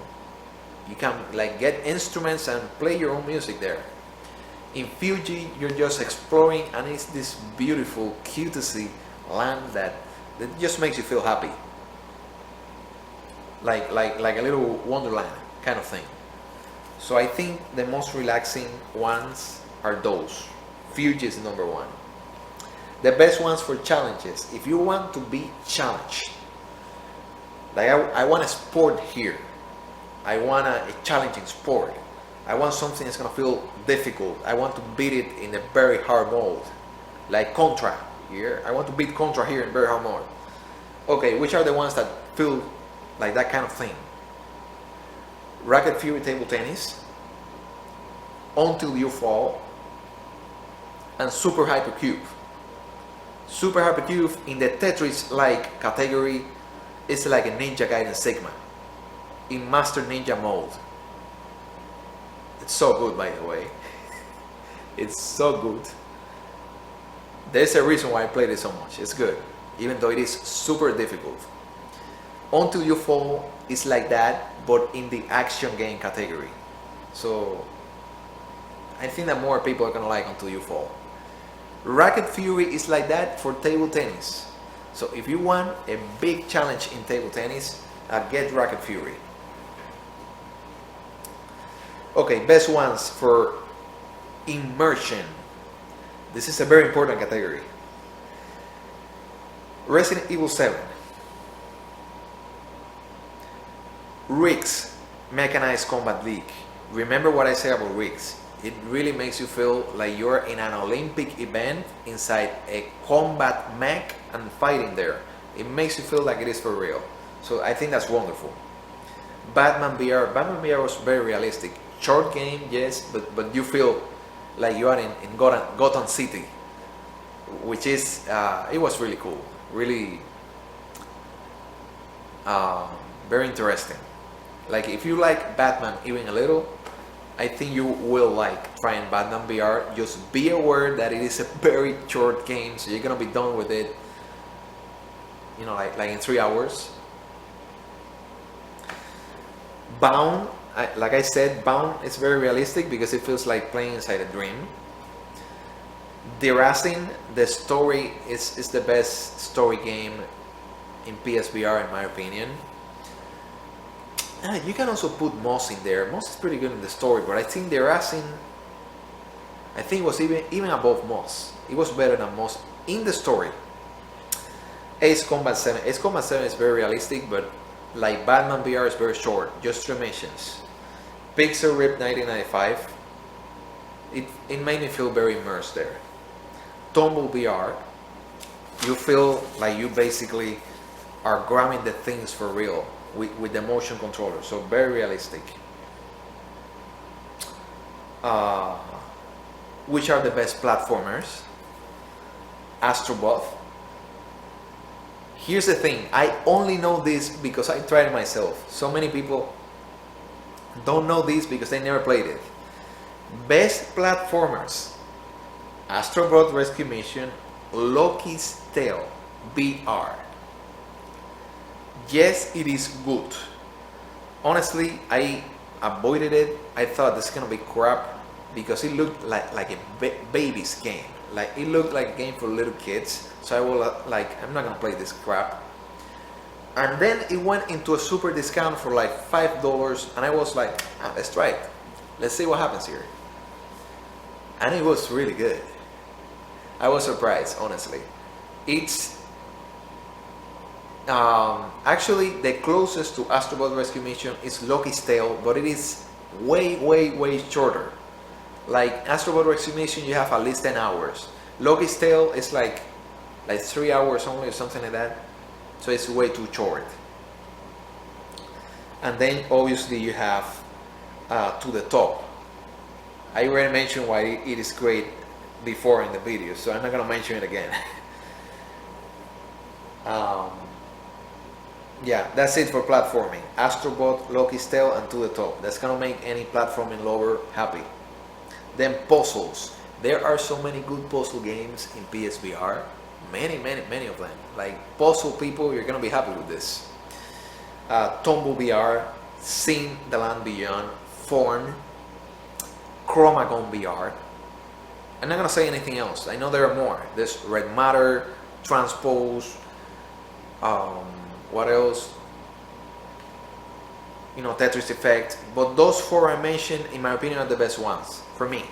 In my opinion, Tumble, Xing, Form, and Chromagun VR. Highly recommended. Chromagun VR is like a clone of Portal, and it is not as good as Portal, but it is in VR, so that pushes it up like a whole new level. So if you think that you would like a clone, a well done clone of Portal 1 in VR, play Chromagun VR, you're gonna like it. Okay, old school games. Which games feel very old school? Pixel Red, both of them feel very old school. SuperHyperCube, the Knight of Queen. It's like a NES RPG, very old schoolish, but pretty good. We're playing. Hollow Ball, nowhere near as good as Racket Fury, but it feels old school and it's worth playing. Polybius, well, Polybius is really difficult. I only played for like 1 hour, 2 hours, and I was like, oh no, I'm gonna suffer with this. Too difficult to be enjoyable. However, it looks as if you grabbed one of those MS-DOS, old computer games and put it in a VR environment. Polybius looks exactly like that. So if you're someone that would like to see that, it's worth checking out in that case, even though it is really difficult, you know, just like the old ones. Super Stardust Ultra VR. Super Stardust Ultra VR, it feels very nice. It's like one of these 2.5D, like half 2D and half 3D games, but they put it here with a VR view, and that just makes it even better.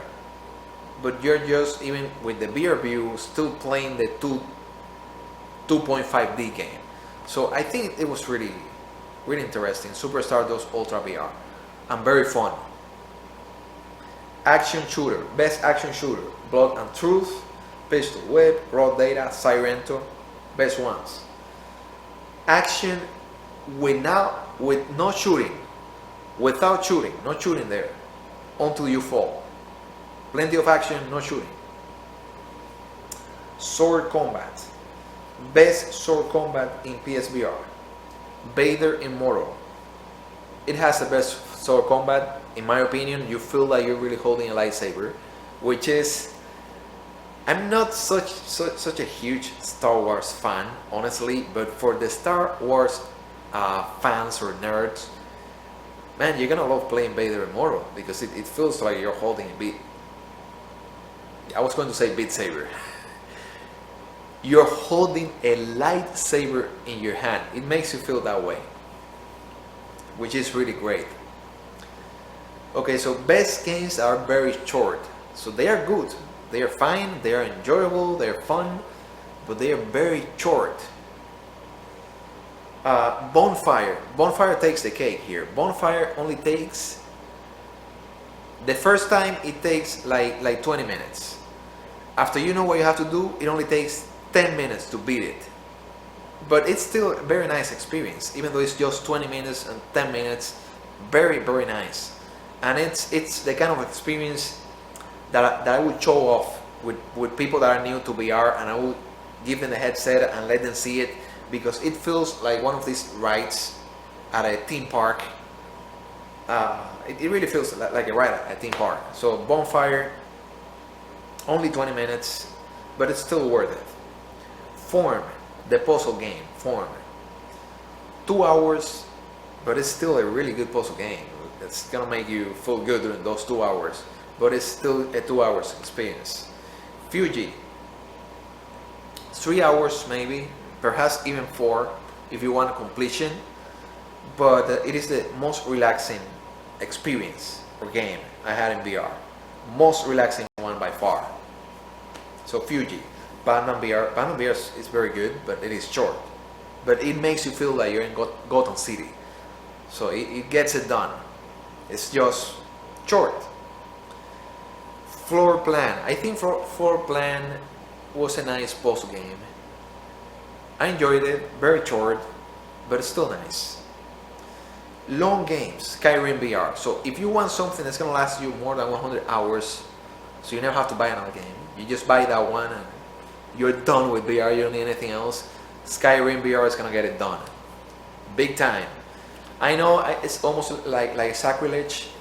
I don't know if I used the right word there, by the way. Is sacrilege the right word? I don't know. So it's not a sacrilege, but it's like I'm committing something negative because I haven't played Skyrim VR yet. I will try it someday. But not now. But I do know it's like 100 hours. Longer than 100 hours. It's like all you need. If you only need one, Skyrim is gonna get it done. It's 100 hours. So cheap ones, which are the cheapest ones that are also very good. Dance Collider, #1 cheap game that is awesome. Tumble VR. If you have been watching this video, you already know why. I mentioned it like 5 times already. Why Tumble VR is so good. Free games, which are the best free games. The Playroom VR, you absolutely need to download that. Like right away.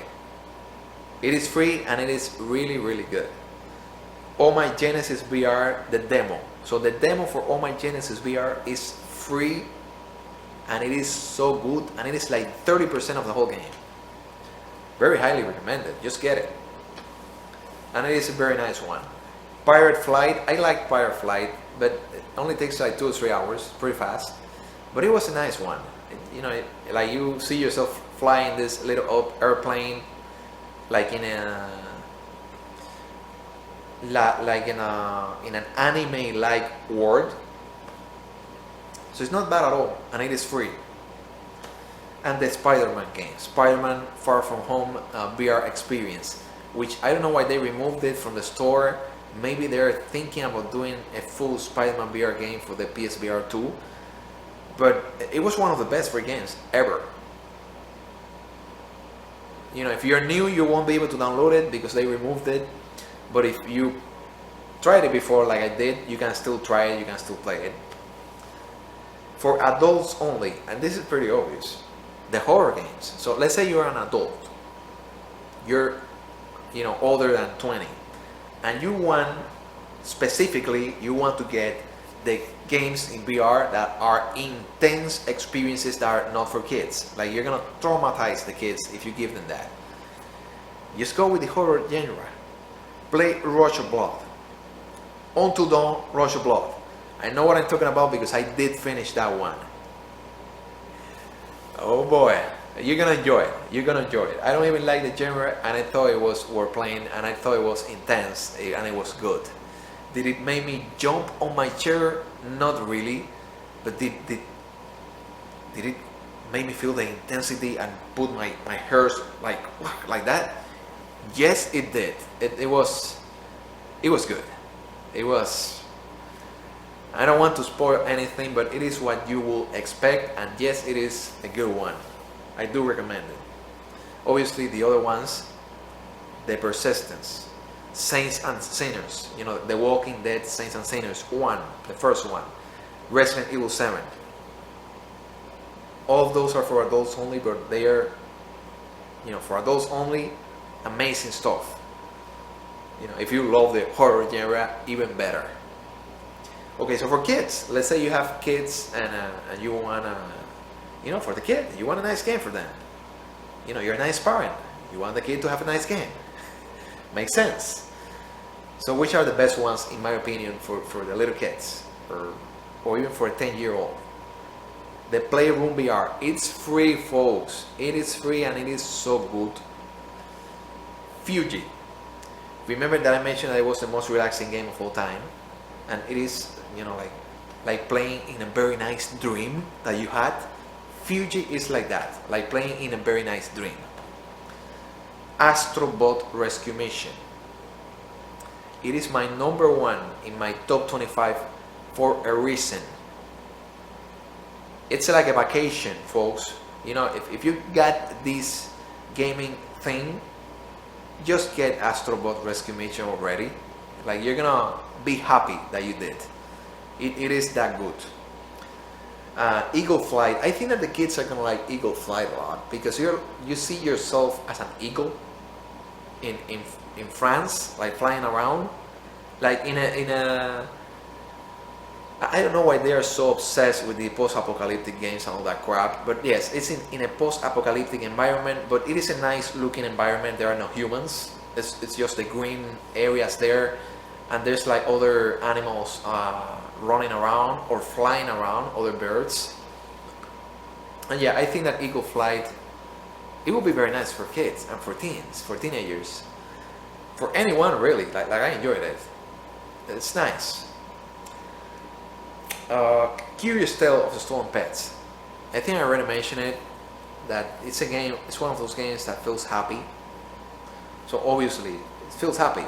So it's gonna be something good for the kids. And it doesn't have any, you know, any adult material or anything like that. So it's nice stuff. Which are the ones that are for all ages? Like for sure all ages. Like you can play it at 50, 40, 30, 20, I don't care your age. At 5, you can be 5. Like any age, you're gonna enjoy Astro Rescue Mission and Fujii. Because Fujii is like playing in a nice dream. So, I mean, who doesn't like that? Who is so masochistic that you love Resident Evil 7? A lot of people, I bet. More than Fujii.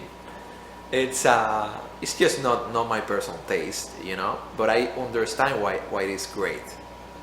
I understand why Resident Evil 7 is praised so much. I know because I played it. But did I really enjoy it or love it so much? Not really. Like I felt tense, to be completely honest. Like I wasn't scared or anything like that. But playing through Resident Evil in VR, it made me feel like I should keep that axe on this other hand here, just in case I need to use it. It's that kind of thing. It just feels tense. So if you want to play a game to have fun, and I play to have fun, or if you want to play to relax, and I also play to relax, I wouldn't pick Resident Evil 7. But it is extremely realistic though, more than any horror movie in fact. So I do get why people love it, I get it. Okay, so for co-op, which one has the best to play co-op? In my opinion, in the whole library. Stardust Odyssey. Stardust Odyssey has a 2-player mode. The other person needs to also have a PSVR headset on that at their house, and they need, you know, like an internet connection and the PS Plus and all that to be able to connect with you. But yes, the two of you can work together in the same chip, in the same fantasy adventure chip, like a team, and it is great. I never had the joy of trying that. I'm pretty sure I would have loved it, because it's with one player, me, it was already wonderful. So having someone else on the side of the chip, on the other chair helping you, it must have felt you know, like the best co-op experience in PSVR 1, which is what I'm mentioning here. But if you want others that also work in co-op, I'm pretty sure they're not as good as Stardust Odyssey, but they also work. They have a co-op mode, optional, you know. The others are Farpoint and Sirento. So which ones have the best story in PSVR 1? Best story-based games. Wanderer and Deracine, I think, are the top 2. Then you have Moss 1 and 2. Bound is in my opinion, Bound has a great message, and it is delivered through its story. So yes, it has a great story. Curious Tale of the Stolen Pets also has a great message and a very, very nice story. And Iron Man VR, I enjoyed Iron Man VR. I think it is a good superhero game, Iron Man VR. It did justice to Tony Stark. I think it did it pretty well. Okay, flying games. Which are the best flying games? You don't care about these, you know, all these other genres. You just want to fly. The best flying games are Ace Combat 7 in VR, Star Wars Squadrons, and Iron Man VR, in my opinion, is pretty good. Eagle Flight is good too, but I don't think it is as good as Iron Man. Stealth games, Republic VR, Stardust Odyssey. You can play it in a stealthy way, but it is optional. You can also go all guns blazing and you know, shoot at the enemies and all that. So Stardust Odyssey is pretty good for stealth, but it is optional. In Republic VR, the whole thing is stealth, like Metal Gear Solid. So I think the Metal Gear Solid people are gonna love Republic VR. Just saying, like I only played Metal Gear Solid 2, some of 3 as well, but it makes me remember that. Republic VR made me remember Metal Gear Solid, but without guns. So you don't have guns basically. Okay, best sports. The best PSVR 1 games for sports. Number 1, Racket Fury Table Tennis. Number 2, and in number 2 that really surprised me, it's very well done, 2MD VR Football. So many crappy games in the sports, yet they actually got it right with the VR football game. I am not a fan of football, to be completely honest, and I might think about buying the PSVR 2 football game if they manage to make it better than 2MD in PSVR 1, because the one in PSVR 1, I don't care about football and I liked it. I enjoy playing it, like a couple sessions. So people that really like football are gonna be in love. You're gonna love it. 2MD VR football, like for sure. Okay, so arcade-like. Let's say you like games that feel like you are at an arcade machine, like the old school gaming stuff. Which are the ones that feel that way? Pistol Whip takes that to the next level. It's probably the best arcade-like game in PSVR. Super Stardust Ultra VR also feels that way. Hollow Ball, but Hollow Ball is not as good as Pistol Whip. So if you're not sure about what to get and you want an arcade game, get Pistol Whip first. Tetris Effect is Tetris. So if you like Tetris, you're gonna like the VR Tetris, obviously. But at the end of the day, it's still, guess what it is? Still Tetris. It's not gonna change. You're still getting a Tetris game, basically.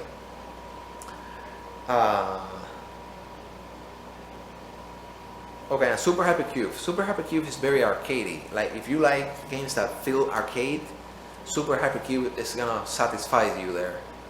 It feels and it looks like you are in a 4D arcade environment, which I really enjoy that.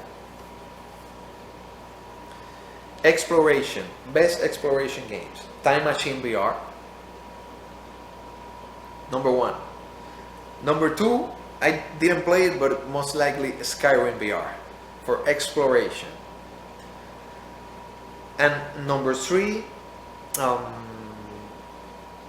I'm gonna put there Fujii and Winds and Leaves. Winds and Leaves, I haven't finished it yet, but it's pure exploration really. However, I feel like Time Machine VR was more fun than Winds and Leaves. Zenith, The Last City, the massive role-playing game in VR basically, also has a lot of exploration, but I wouldn't put it at first, like number 1 or number 2 to explore, but it has a lot because it has a lot of grinding. You're gonna have to grind a lot in the game as expected, and I don't like that. I don't like spending hours grinding, and it's actually more of a social game really, because you have other real players playing there. Some of them might want to join you, you might want to join some of them. If you want just to focus on your exploration, I think that Winds and Leaves is better. Time Machine VR is definitely better. Fujii is really good too. The only reason why I don't put a number 1 there above Time Machine VR is that Fujii only takes like 3-4 hours to complete.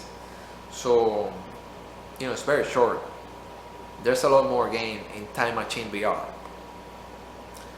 Offline multiplayer. So what is the best offline multiplayer in the PSVR 1 library? the Playroom VR. I was surprised at how good the offline multiplayer is in the Playroom VR because it is free. They're giving you for free something that was really good. Thank you so much for that, Sony. Or maybe I shouldn't thank them because, you know, I bought the other stuff. So, best online multiplayer. So this is not offline, this is online. Zenith The Last City, basically the VR RPG. Naturally, it's a VR RPG, massively multiplayer VR RPG, all that. So yes, it is the best for online multiplayer as long as you find a cool and nice and also still badass crew or crew members like myself. Like if you have a crew of people in Zenith, where I am one of the people in the crew and the other people are, you know, cool like me, you're gonna love Zenith, and your experience in Zenith is something that you're gonna remember for the rest of your life. And by the way, I don't feel like I'm joking. I do think this is the truth.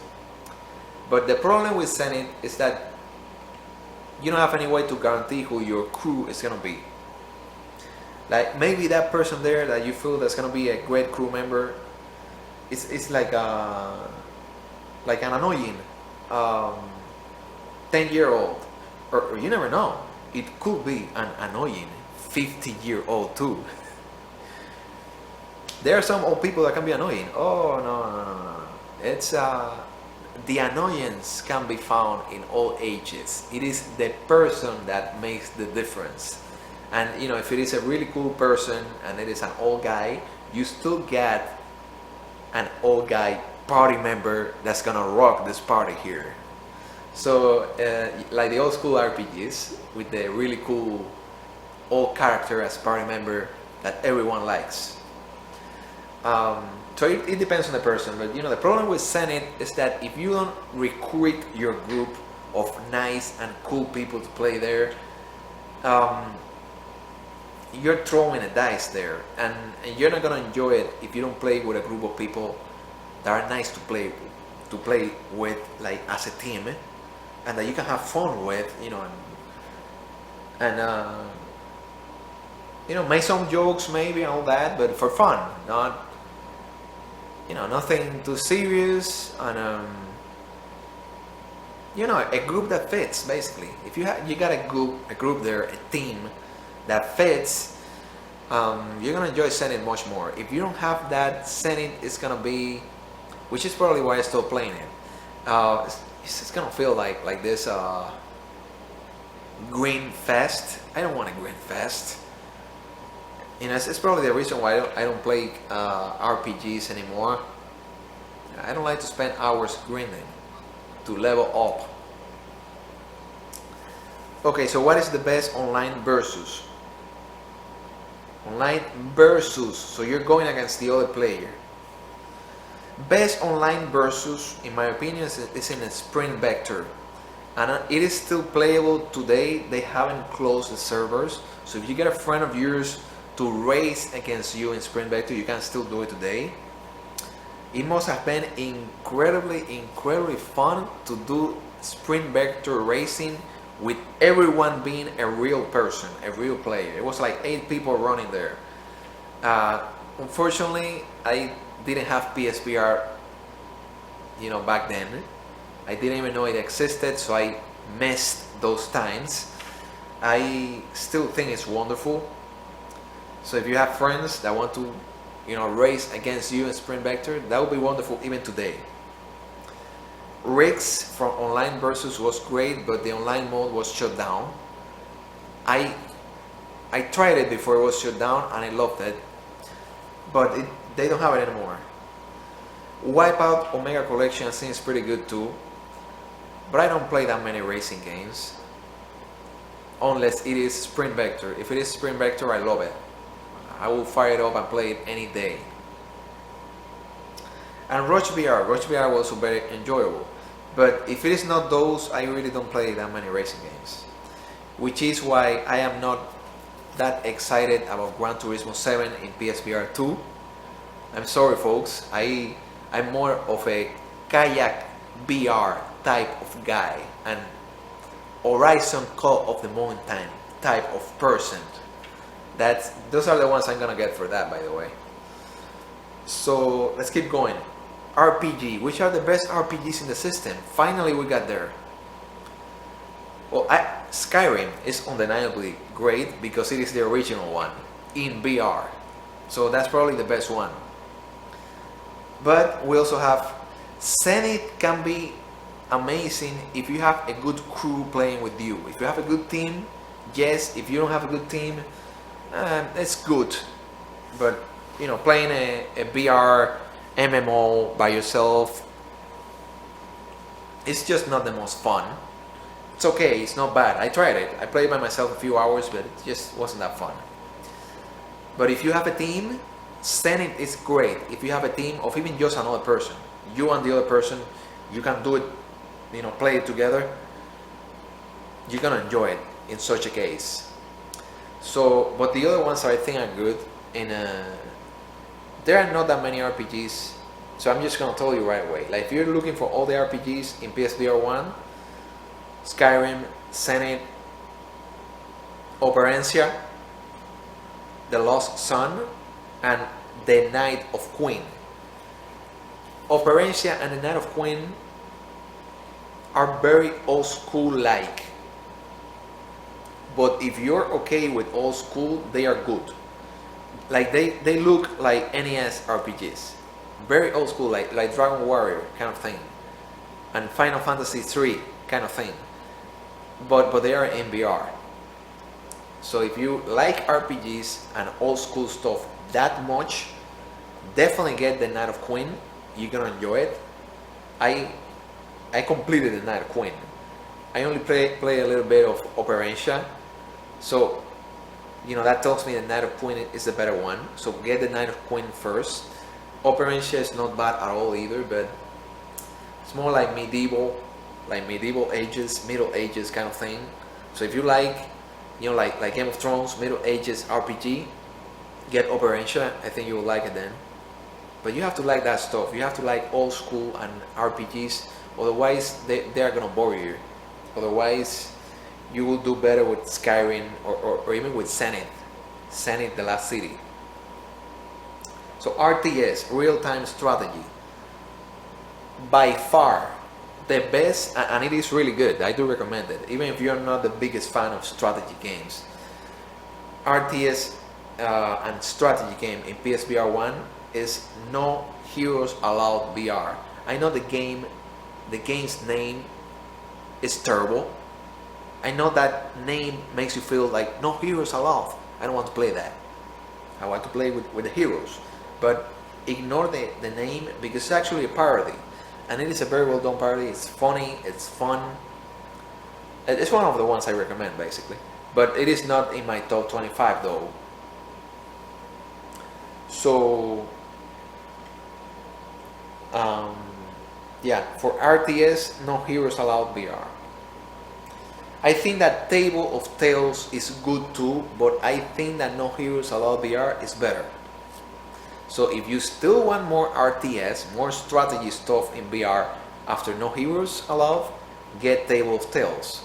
But if you only want one strategy based one for VR, get No Heroes Allowed. So educational, believe it or not, there's some really good educational stuff in VR. Human Anatomy VR. The application, which is not a game, it's an application. Human Anatomy VR, it is really good. Like, I don't need it because I am not an anatomy student at the university. But if you were like an anatomy student at the university and you have this PSVR headset, just get Human Anatomy VR because it lets you, you know, like see all the different systems of the body and their functions and everything. It's like if you have like an encyclopedia on your hand in the VR application to see everything there, and you can see it. Like you can grab it. Like you can grab the bone. Oh yeah, I want to take out this bone right now from the human body and see how it looks. And let's see the name, because I don't even know how it's named. Very interesting if you like anatomy. But it is completely educational. This is not a game. Maybe Tripp can be considered educational if you want to learn about meditation and mindfulness. Yeah, I would say so. Tripp is really good, like in the educational sort of sense. It teaches you about how to meditate, about mindfulness. You hear from a really, really good guide, and they have like 100 different talks there. So it's like like taking a little class on the meditation stuff, and they also have the meditation environment, so it's pretty nice. If you want it for educational. Also, Time Machine VR. How can I study today how the archaic dinosaurs looked inside the ocean? The ones that were swimming, not the ones on land.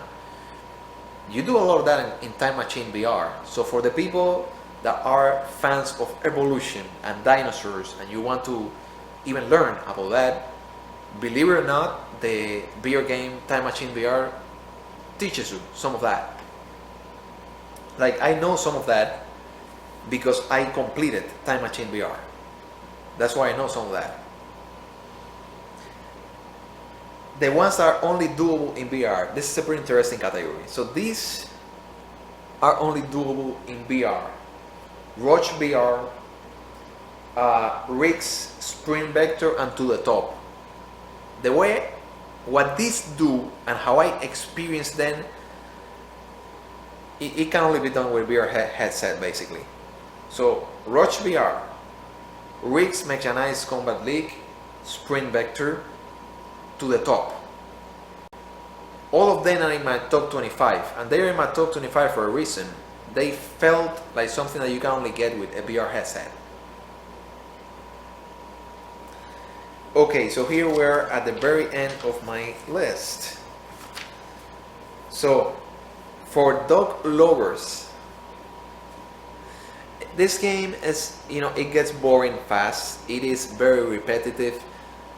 It's obviously not that great, but if you like dogs, you're gonna love it, because it's a game that puts you in the, in the head, basically in the eyes of a dog. So if you are a dog lover, you're gonna like the idea of walking in the neighborhood, going through the neighborhood as if you were a dog in the neighborhood. So in Good Dog, Bad Dog, the VR, the VR mode of the game, you can do that, and I found it quite interesting. I really enjoyed that. So, but it is very repetitive. So you're gonna see everything in like 2-3 hours. And you probably get bored of it in like 2 days or 3 days. You will get bored of being the dog walking in the neighborhood, because it is always the same neighborhood. It doesn't change the neighborhood, so you're always seeing the same thing. But it is really nice, because if you are a dog lover, I think that Good Dog, Bad Dog is even a relaxing experience. Like for me, it relaxed me playing in the game as the dog. But that's only going to happen if you are someone that likes pets and that likes dogs in particular. Otherwise, you're not going to care that much for this one. Best ending. This was a big surprise. So I played more than 100 PSVR games and platinum 26 of them, and finished probably close to 45 maybe. By finish, I mean that I reached the end. I saw the ending. Which one had the best ending? This was a surprise, because this game is like laughing at many things. It's a parody. No Heroes Allowed VR had the best ending, and that was a huge surprise for me, because you don't expect the game where apparently you're playing as a bad guy, but the whole game is actually making fun of the bad guys and making fun of the good guys too. The whole game is just making fun of everything. It's like a game that is funny, basically. But they took the time to do an ending that was really, really good. So if you beat the final level in the game, which by the way, it's harder than anything else. Like, they do a really easy game, and when you get to the final level in that game, it's like you're playing something completely different. all of a sudden it gets very hard. But it is doable, you know, if you level up on that, it is doable. So if you beat the final hard level in the game, you get a really, really good ending in No Heroes Allowed VR, and in my opinion, the best ending in PSVR 1, believe it or not. Okay, so I'm gonna mention this so that people see that at the end of the day, this is still my opinion, even though I have so much experience with this, still an opinion. So which are the PSVR 1 games that I regretted buying? VR Ping Pong Pro. Absolutely terrible. Physics. It doesn't feel like you're playing table tennis. Like, I hit it like this and I think it's gonna go that way, and all of a sudden the ball goes to the other side. Absolutely terrible. VR Ping Pong Pro should be renamed VR Ping Pong Crap. I hope you laugh with that, but it is the truth. Rename it. It was so bad, terrible. And I got it in a discount for like $3, $3, and it wasn't worth the $3 because the physics, it doesn't behave like table tennis at all. Like, you hit it and you hit it forward and the ball all of a sudden jumps to the side. Like, what's happening here? Like, am I hitting a ball or am I hitting a chicken? Oh, it's a chicken. Oh, that makes sense. So we're playing chicken table tennis. You know, you're hitting a chicken, so that's why the thing jumps to the other side when I'm hitting it to that side. It was incredibly frustrating, so I just left it, stopped playing it. Ultra Wings. Ultra Wings, I know that many people like it, but I found it really difficult. So, and I wasn't having fun because it was so difficult. So I was like, you know what? This is frustrating. I'm not gonna waste my time with frustrating, so I stopped playing it. But I know that some people like Ultra Wings a lot. I am not one of those people. If I want flying in VR, you got Iron Man VR, a lot better. You got Stardust Odyssey, way better. You got Ace Combat 7, 10 times better. You got Star Wars Squadrons. So why are you gonna waste your time with Ultra Wings, which was, I just didn't enjoy it. It was so, I don't know, annoying and difficult and anti-fun. Yeah, basically. Okay, the other one, Grand Museum VR. Grand Museum VR is just a bunch of crap. It's like a small museum that you can see everything in 5 minutes, and they want to charge you $10 for that. Luckily, I bought it for $2 or $3 only in one of the discounts, and I don't think that it was worth that. The other one, Space Explorer VR, same thing, but the Space Explorer VR game is like showing you like a rocket going out of Earth. You might like that if you're a big space fan like me, but you're gonna be done with that in like half an hour, and they charge you for the game like $10. I don't think it's worth it, honestly. So yeah, I will skip that. And the last one that I regret buying was Virtugo. You know, with a B, Virtugo. It is a puzzle game. It's not bad, but all the other puzzle games I played, which were many, like 15 others, were a lot better. So why am I gonna play Virtugo, which is mediocre, when I have 15 other much better puzzle games in VR? So I own it because I bought it, but I kind of regretted buying it. Should have spent that money and that time in something else, in anything else really. So one that I hated, but most players like it, Superhot VR. Superhot VR felt, I know, I understand why so many people love it, and they put it like in top 5 lists and all that, but Superhot VR to me doesn't hold a candle against raw data, side entry. It just doesn't. Blood and Through is so much better in every way than Superhot VR. Superhot VR basically felt like a memorization exercise. Like, I felt like to pass each stage I was memorizing things instead of having fun with a shooting game. Pistol Whip is a fun shooting game. If you want to shoot and have fun, go play Pistol Whip. Not SuperHot VR, folks. To make matters even worse with SuperHot VR, SuperHot VR has 2 scenes in the game where you have to shoot yourself in the head. Suicide. Who was the... I'm not gonna say smart guy because it's actually a dumb guy. Who was the dumb person, the dumb game developer that thought that it was a good idea to put the idea of suicide in a VR game? Like I feel like I want to sue someone, sue the guy. That is going to be played by thousands of kids throughout the entire country, throughout the entire world. Don't you realize that some of those kids might have a problem in their head and they might think, oh, I did it in the game, boom. So they might do it for real in real life. I mean, I don't understand how developers and people that should be smart people put that thing in a game. And number one, they get away with it because they got away with it. They sold a lot, by the way. It is one of the most played VR games. And it has the suicide scene 2 times. I was just pissed. When I saw that, number one, I didn't enjoy the gameplay. So I didn't like the game. And number 2, I kind of like forced myself to finish it because I was like, okay, so many people love it. So let's see what the ending. Maybe the ending is so great. That's why people love it. And at the ending, I see that crap and I was completely disappointed. Like if you want to completely destroy SuperHot VR, just call me to the talk and I will do the job for you.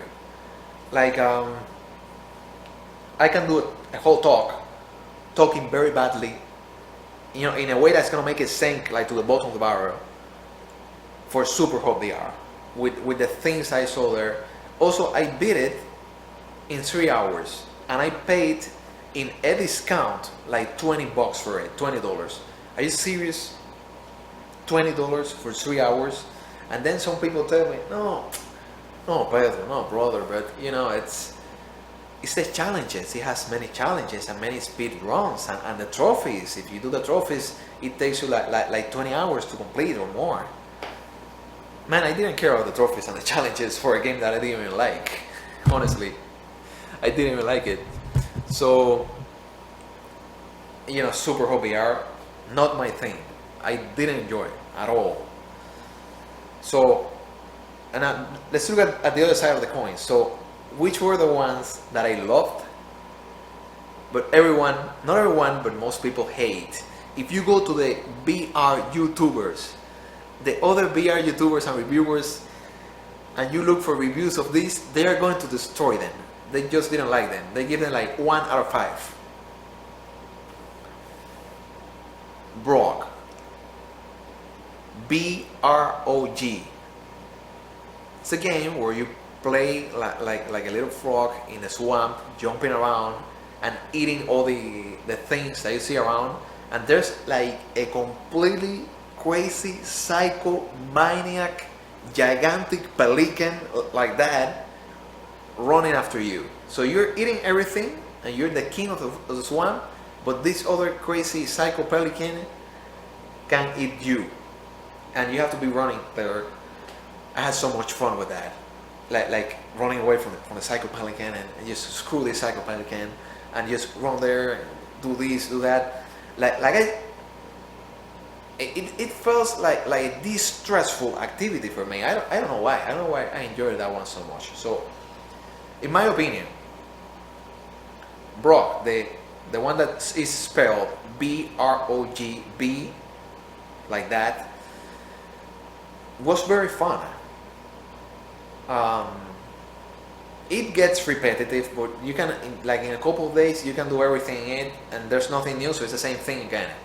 But I really had fun with it. I really enjoyed it, and I see that all the VR reviewers in YouTube, the ones that cover Brog, they give it a bad score. They didn't like it. Obviously, you cannot compare Brog with Iron Man VR, with Astro Rescue Mission, with Blood and Truth, with Resident Evil 7. Get real, Of course, all of those are way better, but it was fun. This little small game, and that Psycho Pelican, like you could look at the face of that Psycho Pelican, look at it in the face like, you cannot catch me, psycho animal. Like, I have fun with that, honestly. I enjoyed it. And if I enjoyed it, I suspect that little kids and even teenagers, you know, a little younger than me, are gonna love it. So, but most people are not gonna try it. They're never gonna play it. They're never gonna see it because it gets bad reviews, basically, by the other well-known YouTubers that cover reviews for the PSVR1, which is another one that most people might not like that much. And I loved the Good Dog Bad Dog game in VR because it's like a dog game for dog people, for people that like dogs. It's very repetitive. It's always the same thing, but it is interesting. I enjoyed it. I had fun with it.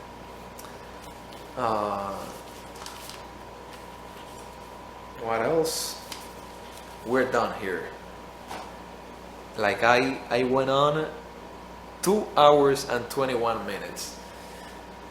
Wow. But I covered everything. Like, if you watch these 2 hours and 22 minutes, you really know everything there is to know for the PSVR1. From my point of view, of course, from the perspective of the PSN user, Valkyrian creator, who's me. I am Valkyrian creator. From the perspective of a very cool math teacher and science fiction action thriller, you know, author of science fiction action thrillers. So I teach math, and in addition to teaching, I also enjoy as a hobby, and we'll see, but eventually I would like to be known for that as well. I enjoy writing science fiction action series, and I do many other things. Like I train, you know, nothing too advanced, but I do train some kickboxing. I play some sports like tennis, like racquetball. I mentioned racquetball in this video somewhere. Volleyball. There are a lot of things I like, and I like training for all of them. So I am into many things. You know, I'm not just good at these VR games and at the writing of the science fiction series and at math, or education in general, and teaching, which is what I have been doing job-wise. But yeah, I felt like I can truly contribute a lot with this video, where I give you everything I know about the PSVR1, my top 25 games after a lot of consideration of maybe 125 games in total. A lot of consideration went into this video, and I even mentioned many others. Like, if there's something that is ideal for the people that like racing, but it is not in my top 25, I made these subcategories and I mentioned it, so I feel like I covered it. That's gonna be it, folks. So this is it for my end of PSVR1 season video. Like, I feel like I'm going to close my 4 years of this hobby, this VR gaming PSVR1 hobby. 4 years. I'm gonna close it here. I think I'm gonna go. I will play PSVR 2, but I'm gonna go very slow with it. Like, I'm gonna go with just the Horizon bundle and Kayak VR. I'm gonna be into my other hobbies much more than the VR gaming. So maybe that's what I felt that I needed to do this video, to benefit many other hundreds, maybe even 1,000 people with all my good recommendation and VR experiences. Like, in this video I mentioned everything. Best stories in VR, I mentioned it. Best action game, mention. Best action game without shooting, mention. It was Until You Fall, by the way. Best platformers, best story-based game, best. I covered everything. I don't think I left anything. And this is it.